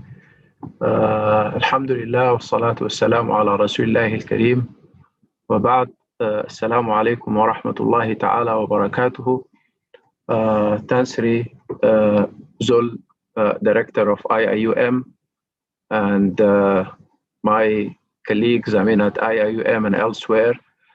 I'm really delighted to be with you to speak about somebody who is very dear to my heart as a sheikh and as well as a friend whom I really cherished his company when we were in IIUM, and then after that as well, it continued in different capacities. And much has been said about him. And undoubtedly, I mean, somebody like me, I mean, would just repeat some of the things that were said. But perhaps the difference is going to be, I have my own personal anecdotes, which might be slightly different from the anecdotes which were said by my colleagues. I mean, starting with Tansri Kamal Hassan, who was very close to AbuSulayman. And most of the things that he said about AbuSulayman, obviously we witnessed this in our interaction and encounter with AbuSulayman as well. Now, as it has been, I mean, the usual thing to say, I mean, when was the first time, I mean, I have seen AbuSulayman? Well, the first time was, there was a workshop in 1985 when I was doing my PhD. We were invited to go to Virginia to attend that workshop. And there, Farouki was there as well as AbuSulayman. And AbuSulayman was actually the shining star of that workshop. Everybody wanted actually to listen to him and have some conversation, private conversation with him. And I was lucky, I guess, to be given that kind of audience with him. I never thought that I would be meeting him again after that encounter in Virginia, but it was destiny, perhaps. After I finished my PhD and I went and worked in University of Khartoum, I was invited by the IIIT office in Khartoum actually to go and serve over there in IIUM. I was a little bit reluctant at the beginning, but I said to myself, well, I don't know where is Malaysia. I mean, that was the first time, I guess, I know it was somewhere in the map, but I had also the pleasure actually of meeting some Malaysians when I was doing my master's and PhD in US. But I took the airplane with my family and the flight landed in Singapore, and then after that to the old airport in Kuala Lumpur. And I stayed there for 23 years after that. After that, I didn't go anywhere else, but I stayed in Malaysia. And I, like the others, I mean, but Abdul Hamid AbuSulayman obviously made my stay a pleasant thing in Malaysia. But gradually, I started to feel that why Abdul Hamid AbuSulayman was in love with that country. And I had the same, I guess, thing. And I stayed there, as I said to you, I mean, for 23 years, enjoyable 23 years, which were not interrupted by anything else. But that is life. I mean, I have to leave, and I left. But still, I mean, I have a house in Kuala Lumpur, and I consider Malaysia is my second home, or perhaps for my children, it is the first country that they know, because all of them were raised over there. Now, when I worked with Abdul Hamid AbuSulayman, I've got to say this, that he is somebody who is a good listener, as it has been said, and somebody who would criticize whatever you say in a good way, meaning would engage with you in such a way that will allow you actually to develop your ideas. Perhaps for those who are aware of Socrates, he has this Socratic pedagogy. When you come up with an idea, he would be asking you questions, making criticisms, and allowing you not actually to feel that you have been cornered or something like that, but allowing you actually to develop the idea that you stated at the beginning. And much of the things that actually I developed in Malaysia, perhaps at the beginning, in administration, in academic administration, as well as in helping to build the Kuliah of Islamic Revealed Knowledge and Human Sciences, were in that kind of conversation with Abdul Hamid AbuSulayman. You come up with an idea, he's the one who's going to allow you to realize the meaning of the idea and the different aspects of what you have said. Now, one of the things also which were said by about Abdul Hamid AbuSulayman in this regard is that he is somebody who is not interested in advancing ideas or coming up with new ideas and full stop, but rather he was very much interested in the applicability of these ideas in a socio-historical context as well. And that makes him actually somebody who is throughout his life, and up until now, I guess, was thinking of building institutions that would turn an idea into an institute. And then the institute will have its own dynamics. And he would be following the dynamics of the institute as well, the institution as well, and trying to readjust, realign his thoughts and ideas within the development of the institution. Now, you can see this in let us say, the federation of the Muslim Association, the Youth Association, which he started, and then so many other institutions as well. He started in the United States of America. IIIT, one of them, but there are other also he started. And then when he came to the IIUM, IIUM was a small college when he came to it.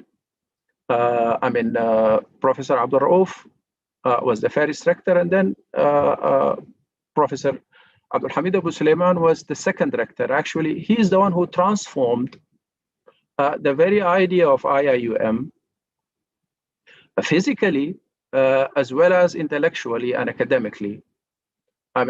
From a small college in PJ into a full-fledged comprehensive university in Gombak and in Kuantan as well. One of the things that were said by Tansri Kamal Hassan is that the brainchild of his was, and the great contribution, I guess, of him to academia and to intellectual understanding and reforming Islamic thought is the Kuliah of Islamic Revealed Knowledge and Human Sciences. And that said, what I said to you, that he was in continuous, actually, renewal of the idea and in continuous engagement with those who were taking care of the Kuliah at that time. He would be talking to the dean, talking to the different head departments, talking to the students, and coming regularly, giving speeches to the postgraduate students and giving speeches also to the faculty members of that college. Now, on a personal note, I should say, he was somebody who was very generous, was very sincere, and very kind person. You can tell, from my experience with him working in IIUM, these are the qualities that actually touch me. And I can tell that his sincerity, I mean, is there. Whoever actually come closer to him would realize this. Now, going to his intellectual actually legacy, a few things I guess here can be said about Abdul Hamid AbuSulayman and the uniqueness actually of his development as an intellectual. You know, when he was in Egypt at the University of Cairo, when he was doing his first degree there, he wrote a book, a pamphlet actually, on Islamic economics or Islam and economics. And where there, this was published, I guess, in the 60s. He was very young, obviously. So he was criticizing his colleagues in Al-Azhar, the way they would like to understand Islamic economics at that time. And he had in mind a good colleague and friend, I guess, in Cairo, Abul Makarim. And he, through Abul Makarim, actually developed his early ideas about Islamization of knowledge. That work, unfortunately, was not actually translated into English. But I think this is where you can see the young Abdul Hamid AbuSulayman, who was there in the circles of Abbas Mahmoud al-Aqad, who was there very much interested in developing the Ummah and having that kind of ummatic mindset. And then when he went to America and focused on the international relations, he continued that kind of investigation, that kind of line of argument in his PhD dissertation in the University of Pennsylvania as well. Now, as an intellectual, Abdul Hamid AbuSulayman is somebody who his writing is just following the same style of Abbas Mahmoud al-Aqad. I mean, very short sentences and very intelligent and beautiful as well. As it was said by my friend Muhammad bin Nasser, the way he writes actually is a very difficult way. I mean, I also witnessed part of this in seeing some of his writings. He is somebody who think and write, and then rethink and write again, and develop his ideas in such a way which is very peculiar only, I guess, to Abdul Hamid AbuSulayman. And if you, I mean, in addition to the books that he wrote, some of the articles which were published in Al-Tajdeed are really important to note. I guess while he was in IIUM, he was director of IIUM, leading the university, building the Gombak campus. But at the same time, he was having some time to write. And he contributed very intelligent articles to Tajdeed on regular basis. And I think some of his thoughts and ideas developed there are very important, and they should alert us if we're really interested in reforming Islamic thought. Now, it is known that his book, Azmat al-Aql al-Muslim, which has been translated also into English, the crisis in Muslim mind, where he developed this idea of the contemporary Asala solution and argued for the Islamization of knowledge in a very intelligent way, I should say. And I haven't seen actually anybody else who developed the ideas of Abdul Hamid AbuSulayman among the Arab intellectuals as well as Muslim intellectuals who are writing in English as well.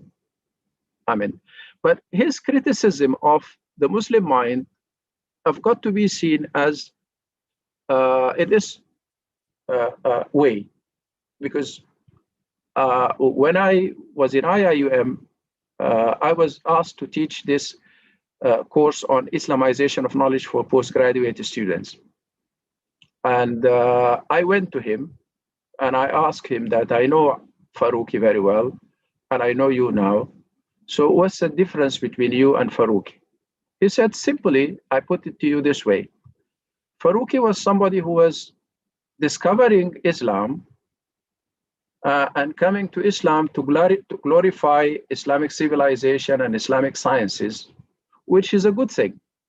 But I was born and raised in Mecca. I know Muslims. I know the traditional Islam. I was educated in the traditional way. And I know the problems of the Ummah.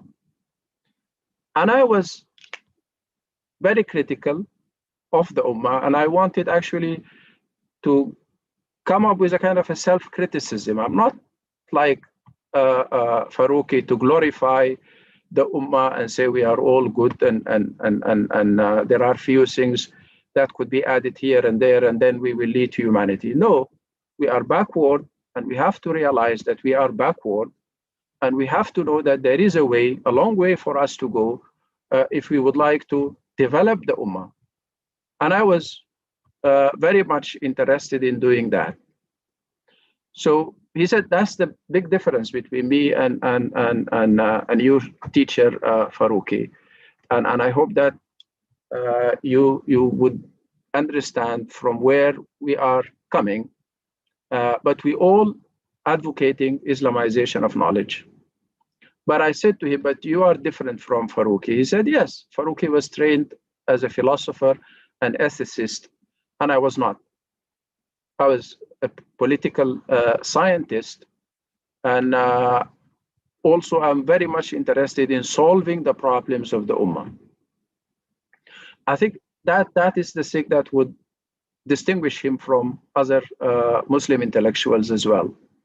And obviously, very few were given the chance, and he was always in the Senate of IIUM, would say that, would say he's very grateful to the Malaysian government that he has been given the chance to realize some of his thoughts and ideas in an institution. And I think he did that thing, as it has been said very well. And I'm pretty sure, I guess, whoever worked with him, I guess, just to conclude with, would say he is a kind person, very sincere, and an intellectual who is very much interested in applying what he thinks of. With this, I would like again to thank IIUM, I guess, for making this gathering possible. And thank you very much for everything. And وبالله الهداية والتوفيق والسلام عليكم ورحمة الله تعالى وبركاته. Alaikum assalam wa rahmatullahi wa barakatuh. Prof. Ibrahim Zain, thank you so much for your submission and enlightening remarks and notes on your experience and encounter with Dr. Abdul Hamid AbuSulayman. May Allah give him health and blessing. I'm now pleased to invite Professor Dr. Abdul Aziz Barghouth. Dr. Abdul Aziz Barghouth is a professor at the Department of Interdisciplinary Studies at the International Islamic University. He served as Deputy Rector for Internationalization and Industry Community Relations at IIUM for almost 9 years, from 2011 to 2018. He is sitting in different boards, including the International Board of Higher Education Research Ethics Center, including the ISESCO and other bodies.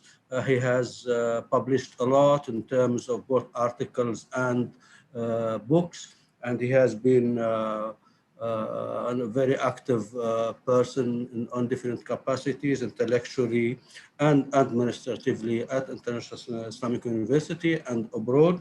So with those words, I would like to have Professor Abdul Aziz to address this important forum. فليتفضل مشكورا. Assalamu alaikum wa rahmatullahi ta'ala wa barakatuh. Thank you very much, Prof. Muhammad. First of all, I would like to thank our Rector, Prof. Zul, for his presence and his support, and also Prof. Kamal for his great ideas. I think most of what I'm going to tell is like footnotes to what has been said by Prof. Kamal, Prof. Ibrahim, Prof. Luay, and Prof. Muhammad bin Nasser. And also, I'm very grateful that with this grace of Allah subhanahu wa ta'ala, I see here Prof. Luay and bin Nasser. I think we haven't seen each other for more than, I guess, 20 years or so. Brothers and sisters, I'm going to be brief as the time is running quickly. We'll talk about two things. I have many memories with Prof.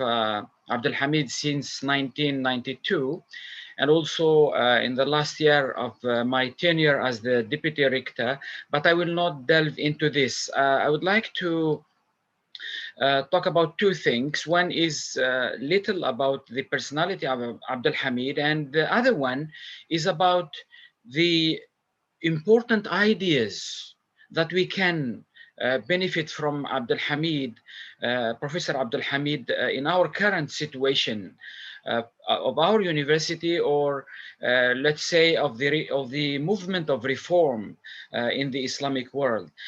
First of all, for Professor Abdul Hamid, I can say that he is a man of a mission. He's a man who is born with a mission to reform the Ummah. He's a person, if you read his some of his articles and books and works, and also those who wrote about him, you will find that Professor Abdul Hamid is not only an academician, is not only a PhD holder, is not only an administrator, a manager, or a leader in an academic institution like IUM, but he is also an intellectual, a person who carries or shoulders a big issue, a big problem, which is the problem of the Muslim Ummah. And if you read his book, Crisis in the Muslim Mind, you will understand and sense part of his personality, which is actually, it's really difficult at that time, and even in our time, to get a scholar or a thinker to write directly and talk about the crisis in the Muslim mind, talking about the deficiency, the intellectual retardation, talking about the bankruptcy of the mind, the dichotomy between, particularly in our history, between the Fuqaha institution and the Hukum institution, talking about all these things. If you read this book of Crisis in the Muslim Mind, you see what quality of a person talking, what kind of a courage, what kind of, he's very brave too. He reminds me of Malik bin Nabi when, in his time, when many scholars and many people who, reformists who were talking about the crisis of the Muslim Ummah, they were talking about pointing the finger to colonization, the colonizer. Then Malik bin Nabi come and talk about colonializability, talks about it's within our mind, it's within our culture, it's within our brain. We have to fix the situation here first. This book of Crisis in the Muslim Mind reminds me of that type of thinking. Now, Abdul Hamid, Professor Abdul Hamid also, if you look at his thought and his ideas, you will, particularly if you read the three books, Crisis in the Muslim Mind, Civilizational Quranic Worldview, and the Crisis of the Will and Psychic of the Ummah.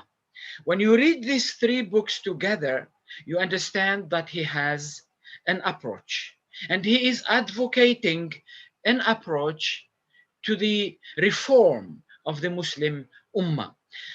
And he speaks openly about the civilizational approach. He talks, he talk clearly about the idea of the problem of the Muslim mind is a problem of methodology, is a problem of thought, of thinking, of reasoning. The problem of the methodology which we use to deal with issues, with problems of the ummah. There is partialization, there is segmentation, there is a sense of not understanding the whole composition of the problem. So from this idea of the crisis in the Muslim mind, a mind which loses its ijtihad dynamism, which loses its abilities to recollect and reclaim the maqasidic, value-based approach of Islam, there we got a problem. So he was saying that our issue is not an issue of material or money or resources. It is an issue of, it's an intellectual. It is a crisis in the Muslim mind. The Muslim mind is, the methodology is unable to collect things, to connect the dots together.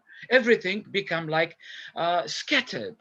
So from this idea, which he mooted in the crisis in the Muslim mind, and it's an intellectual crisis, the solution to the intellectual crisis will not be by looking at it from a political approach, a social approach, an economic approach. No, according to him, it is a methodological approach. And in this way, we need to talk about Islamization of knowledge. So Islamization of knowledge, in this understanding, is a methodological and epistemological attempt or approach. It is an approach, it is a process to revive back the dynamism of the Islamic methodology and the Muslim mind in addressing, understanding, analyzing, assessing, and synthesizing again to understand what's going on and provide solutions. So, to Islamization, according to Dr. Abdul Hamid, to Prof. Abdul Hamid, is more an epistemological, methodological issue where we need to reform the Muslim mind, to reform Islahul Fikr al-Islami, reform Islamic thought. In order to reform Islamic thought, we need this Islamization. And interestingly enough, to him, Islamization is not a mission to last forever. It is a mission and a phase of our endeavors to bring Ummah and Muslim mind to a level beyond Islamization. Islamization like a tool, a means, a process to enable the Muslim mind to reach a level of where he will possess the capabilities of ijtihad, of regaining back the dynamism. And that's what he calls asala mu'asira, means that the Muslim mind will be able to be contemporary and original, means we don't need always to borrow from the West, because according to him, Islamization at this stage is we are just linked to the West, linked to the Western knowledge. We Islamize the Western knowledge, but that's not all in the process of reforming the Ummah. This is a phase, this is a stage. Once the Muslim mind recollects back and reclaims its intellectual capabilities, capacities, competencies, we move to another level, means Islamization of knowledge is a process to deliver us to become originally thinkers or thinking or mujtahid, means and how to do this according to Prof. Abdul Hamid, we go to his second book. He's talking about the urgency and the need for the Quranic civilizational worldview. You cannot build the what you call the integrated Muslim mind without the Quranic civilizational worldview, which will give you the vision, the civilization vision, the civilizational values, gives you the model, gives you the substance, the ruh, gives you the essence of the approach. So here comes the worldview. And then if Islamization is a process to help us first Islamize, regain back our dynamism, intellectual dynamism, we build our methodology. That's why the idea of integration of knowledge is central in our in this university and in the Ummah.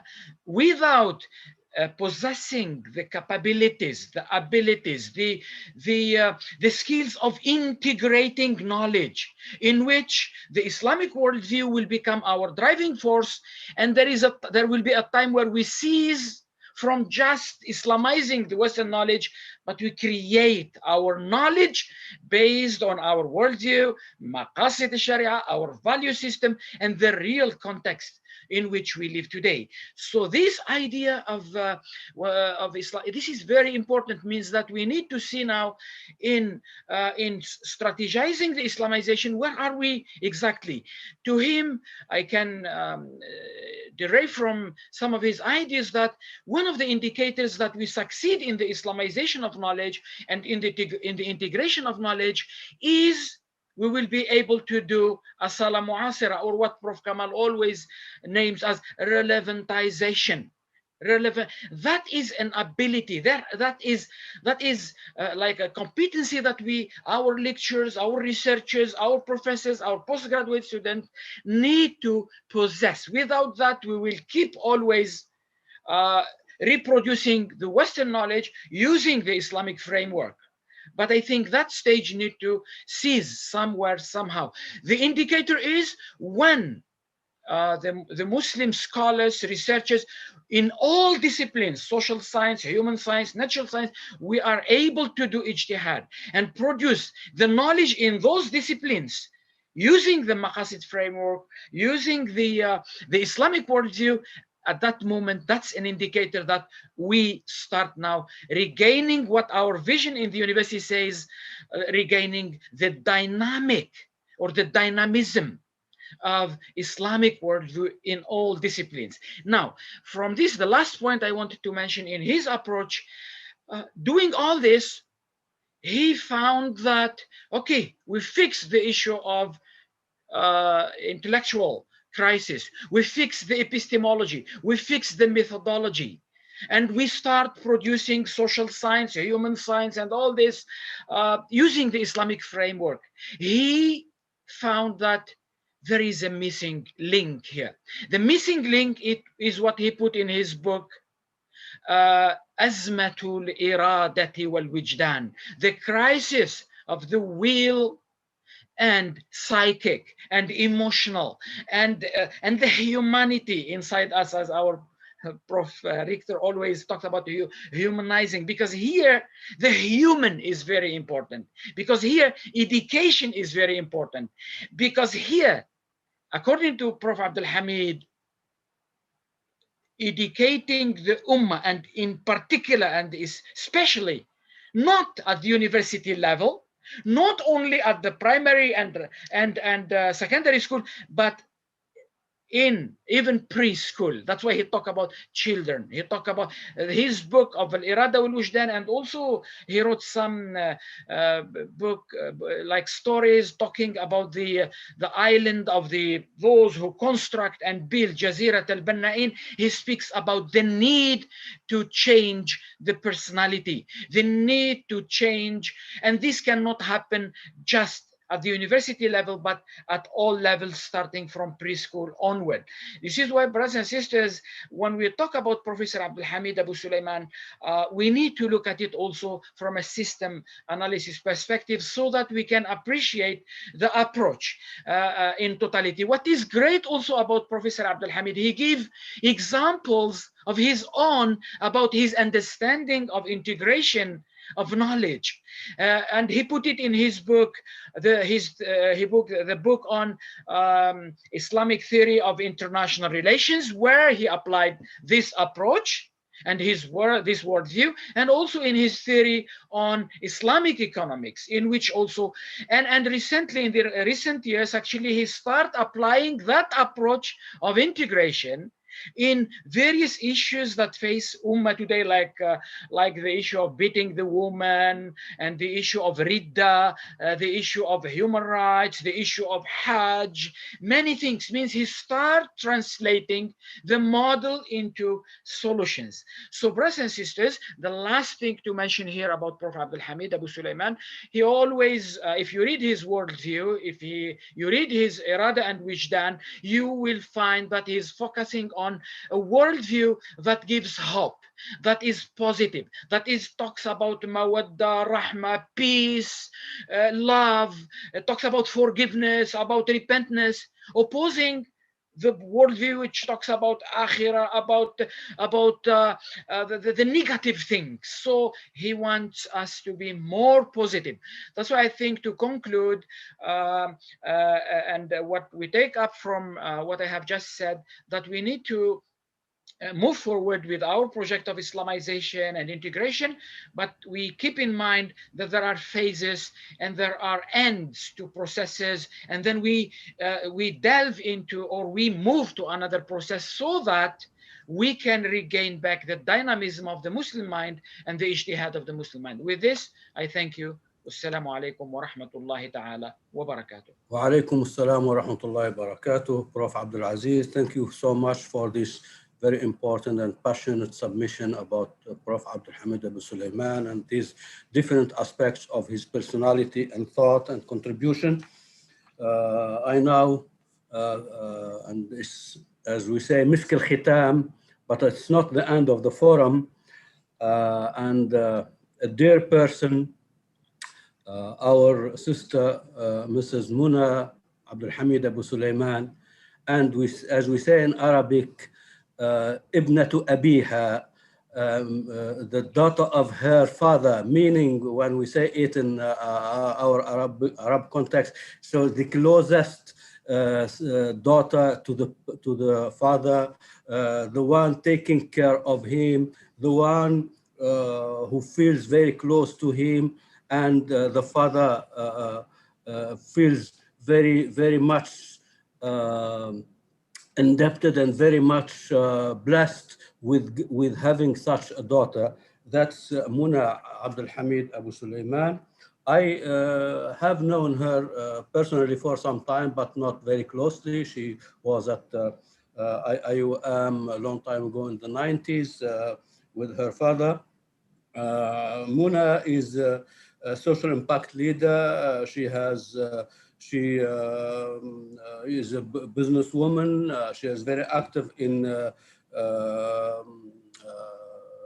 civil society. She has been on the show. I remember following a very important program in which she was part, the Kalam Nawa'im in the TV channel Iqra, which we missed for a long time. So that's Muna, who will be talking to us from the perspective of the family and from the perspective of her own self. فلتتفضل مشكورة بارك الله فيها. فتفضلي dear sister Mrs. Muna. Allah yatikum al-afiyah. So I hope that my voice is quite clear. Yes. First of all, on behalf of my father and on behalf of the family, as well as the extended family of all the people who have attended UIA, I would like to thank everybody for arranging this, and I would like to thank the rector especially. Somebody had mentioned in the beginning of this broadcast how the Arab world, the Muslim world, usually do not honor legacy, do not honor people who come in. And it takes a lot of confidence. It takes a lot of intellectual power. It takes a lot of love to actually be able to come up and say that there are those before us who paved the way, and that we are also paving the way for others behind us. It is a beautiful gesture that we truly appreciate, and it also shows how UIA is very different than everywhere else that we have been to. I also would like to discuss a little bit about the things that everybody has talked about and add a little bit more to it from my own perspective of somebody who is not an intellectual, is only somebody who grew up under an intellectual tower that did not even realize it. My father saw the future. He was able to predict events down to the actual things that would be said years in advance. As a young girl, I thought he was psychic. As I grew older, I realized that my father was able, along with his wisdom, to read between the lines, to be able to predict what things mean before people understood what they could mean. And I had seen it in predicting political issues that would arise. I would see it in meetings that would happen, and it was absolutely astounding how much insight and foresight he had. Sheikh Hamza Yusuf, when he first met me many, many years ago, I don't want to say how many years ago, he said, your father is 30 to 50 years ahead of his time. It takes time for people to catch up with his thought. But what I didn't understand, and as I think many of you were able to experience, it is not just that there was intellectual power, that he was a tower of intellectualism in a world that was suffering, but that he was able to do things, to actually activate things. He once told me that his life is a 60-year exploration of education, that every time he would try something, he would learn from it where it fails, and then he would go on to the next step. And he said most people were not persistent. They would give up after a few steps, but that he had aqeedah. And he said the most important thing to have is aqeedah, and not just Islamic aqeedah, but a true belief in something that would enable you to keep on doing it for a very long time when everything else tells you to fail. And I think for him, the central question, and I'm not an intellectual, I did not understand half of my father's books. They're too difficult for me. I think the central question for him was, is Islam, or can Islam be a real force of civilization, of change in the modern world? The world has said it cannot be.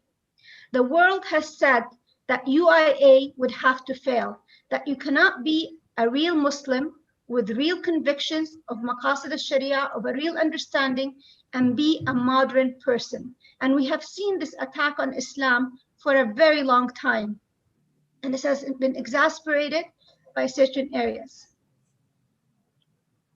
IIUM today has proved that it is the solution, that you can become a Muslim who is modern, who understands and practices your faith, and be able to move into the world and change it. That these things are not a dichotomy, they are not irrelevant. Having faith is not irrelevant. One of my father's most cited ayat was ayat al-shawb wal-qaba'il. And he always said that one of two strengths in Islam, one of them, the diversity, the ability of people from all over the world to come together as brothers and sisters under the name of Allah, under Tawheed. That this is not something that has happened in other religion to the extent of Islam. The diversity in Islam, it is its number one strength. The second strength he always talked about, al-adl, justice. And people have mentioned how fair he is. People have mentioned his management style. But what I'd like to say to some people, this is my point of view from a family, is yes, my father never took a vacation. I would say we were not 5 children, we were 10 children. 5 of them were IIIT and UIA. His mentorship, his articles, his writing. A lot of people talked about how he thinks as he writes, and I have papers and papers of him editing himself. I think my father was always interested in seeing how the experiment of UIA happens, and I think he followed it very carefully to see how, as we step along Islamization of knowledge, if UIA can actually be at the forefront of change for the Muslim world. He was very proud of every single achievement that UIA has done. Whenever somebody actually travels and leaves UIA and starts something else somewhere else, he was always mentioning how one day UIA will be the model that will be replicated all over the world. He said it might take a century, but that people will realize that what is happening at UIA as a continuous experiment in realizing the best of the Ummah will be the example that everybody will follow. I have been privileged to have lived in Malaysia. It is my second home. I have attended only 1 year at UIA, and it remains my greatest regret that I did not graduate from there. Thank you all for being here. It meant a lot for me personally, and I appreciate it. Thank you very much, dear Sister Muna, for these touching words and this appreciation of a daughter for her father. Before going to, Alhamdulillah, we still have a good time. We have about 30 minutes. I have one announcement to make first, that there will be a photography session. So we need everybody who are still there to be on Zoom for that session. And allow me for the moment to say a few words from my personal experience and perspective. When I first met Dr. Abdul Hamid AbuSulayman in 1996, when he was coming to prepare, or late 1995, when he was coming to came to Khartoum for the preparation of the 4th International Conference on Islamic Social and Behavioral Sciences, something like that, immediately after the assassination of the Shahid al-Faruqi. So that was my first time. Then I met him when he came to the conference per se, and met him later, when he became rector of IIUM. He was coming to recruit some teachers of Arabic, professors to teach Arabic at IIUM. And then I was present, and he told me, why don't you apply to join IIUM? I was at that time just finishing my BA in economics. And here I came in IIUM in 1991. And I was totally ignorant of Malaysia, and I landed in a hotel in Kuala Lumpur, which now is no more there. The region has been transformed totally. And to my surprise, because I sent a letter that I was coming, or telex at that time, no email. So it was Ramadan, April 1991. To my surprise, the next day of being in that hotel, I got a call from Enchi Haji Hamdan, who was at that time his personal secretary. He came to me with a car from the university, telling me that tonight you will have iftar at Dr. Abdul Hamid's house. So that was how a student, was coming, and then he was careful and attentive to take care of this guy who was, and I came, so that's how really I was received by this caring person.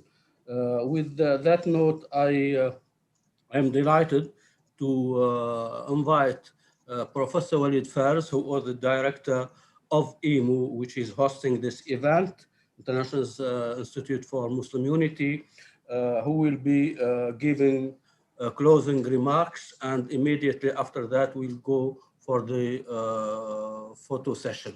فليتفضل our dear Prof. Walid Faris, who is professor at the College of Engineering. Okay, thank you very much, Professor Misawi.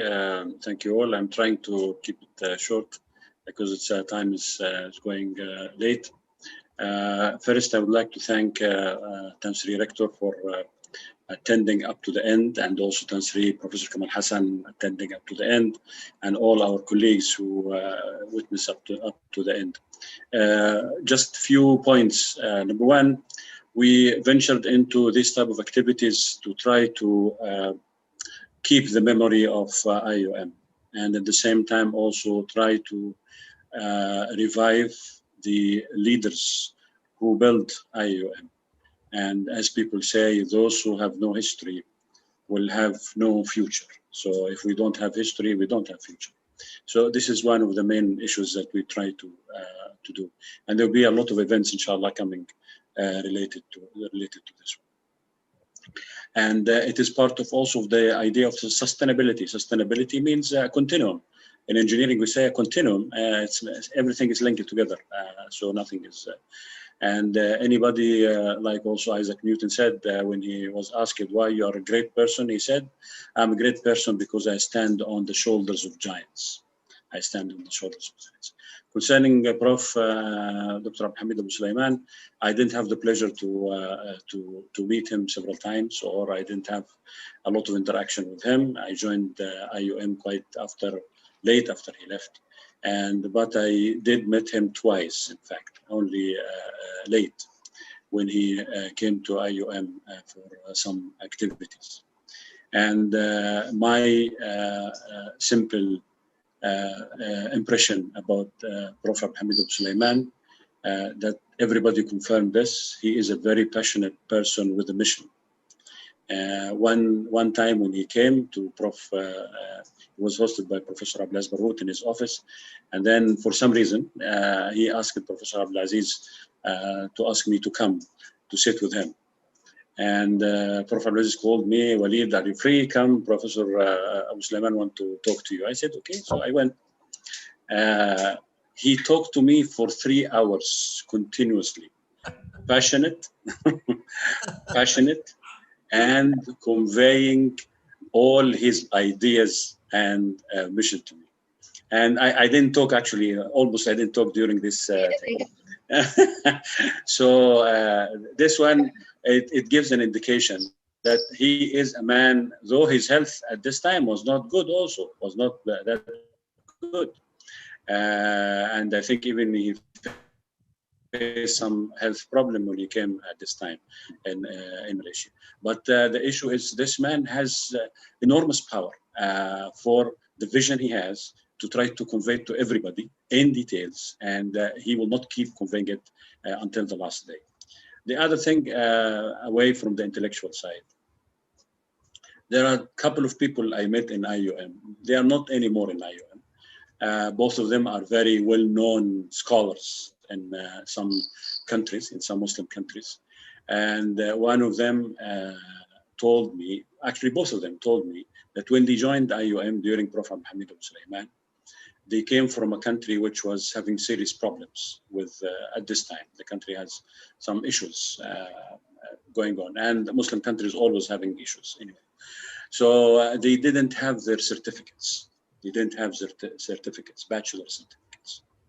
And of course, the IUM didn't allow them to join for a postgraduate study.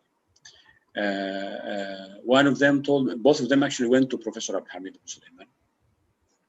And because they were from the same country, and they explained the situation to him. So he said, I will allow you to register for a master's degree, but on one condition.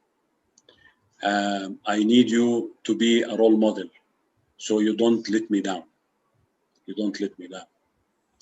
These two guys enrolled, finished their master, finished their PhD at this university, and became renowned scholars. One of them, after I met him also another time, he said, if I will have on the day of judgment an opportunity to intercede for somebody, to make shafa'ah for somebody, I will make it for Abdul Hamid AbuSulayman. This statement I will never forget. This statement I will never forget, because at this time I wished I will have something like this when I'm not anymore in any place or any position. Somebody will do this for me. I think Professor Abdul Hamid AbuSulayman left a big legacy, and he still continue, even with his health having and some issues, he still continue to try his best, and his impact is long lasting. And I believe, inshallah, 5 years after me. and I believe, inshallah, that he is an example of leadership, visionary leadership, that we need to learn and we need to emulate for the future. And as everybody mentioned, he has the systematic traits of the reformers' leadership. A person with high intellectual vision, long-term vision, and he can try to simplify his ideas to the people, and he has a determination to convey these ideas for everybody and mobilize, is able to mobilize people to work for it. With this, thank you very much, and I would like to thank everybody who contributed to attend and to participate in this event. I pray to Allah, inshallah, that Allah will bless Professor AbuSulayman with a good health, and inshallah, hopefully we can see him again in Malaysia. And also I pray that all of you, inshallah, benefited out of this session, and it might be also beneficial to the new generation. Thank you very much. Assalamu alaikum wa rahmatullah. Salam. Thank you very much, Prof. Walid Faris, for his nice words. Something actually which I asked Prof. Walid to tell the presenters, the speakers, the learned speakers, but it seems he has forgotten, and which I wrote to you, my good colleagues and friends, that those who have spoken on this forum tonight, we are expecting you to write what you have said now in written form, some 10 pages, 2,000, 3,000 words, not more than that, because we want this to commit it into a booklet to be published, inshallah, as soon as possible. So I count on you and really plead you that you commit what you have said into written form before.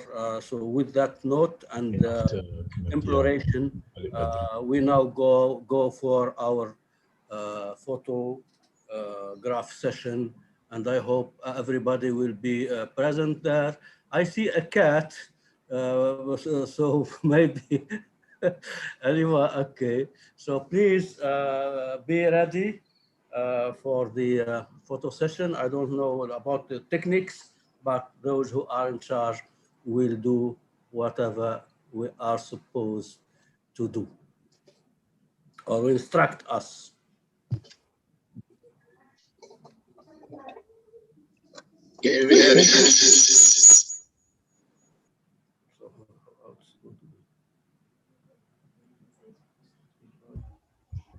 Should be everybody on screen here.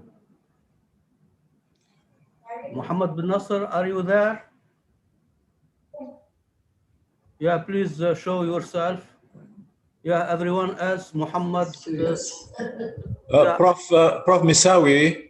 Yes. Can I propose that we all convey our salam to Dr. Abdul Hamid AbuSulayman and our dua that Allah will preserve him and will lengthen his life, and that he will be able to come again to IIUM, inshallah, after the pandemic. Amin ya Rabbal Alameen. ونصلي ونسلم على رسوله ونهدي سلامنا وصلاتنا إلى أخينا وأستاذنا وحبيبنا الدكتور عبد الحميد AbuSulayman حفظه الله ورعاه. آمين آمين يا رب آمين يا رب.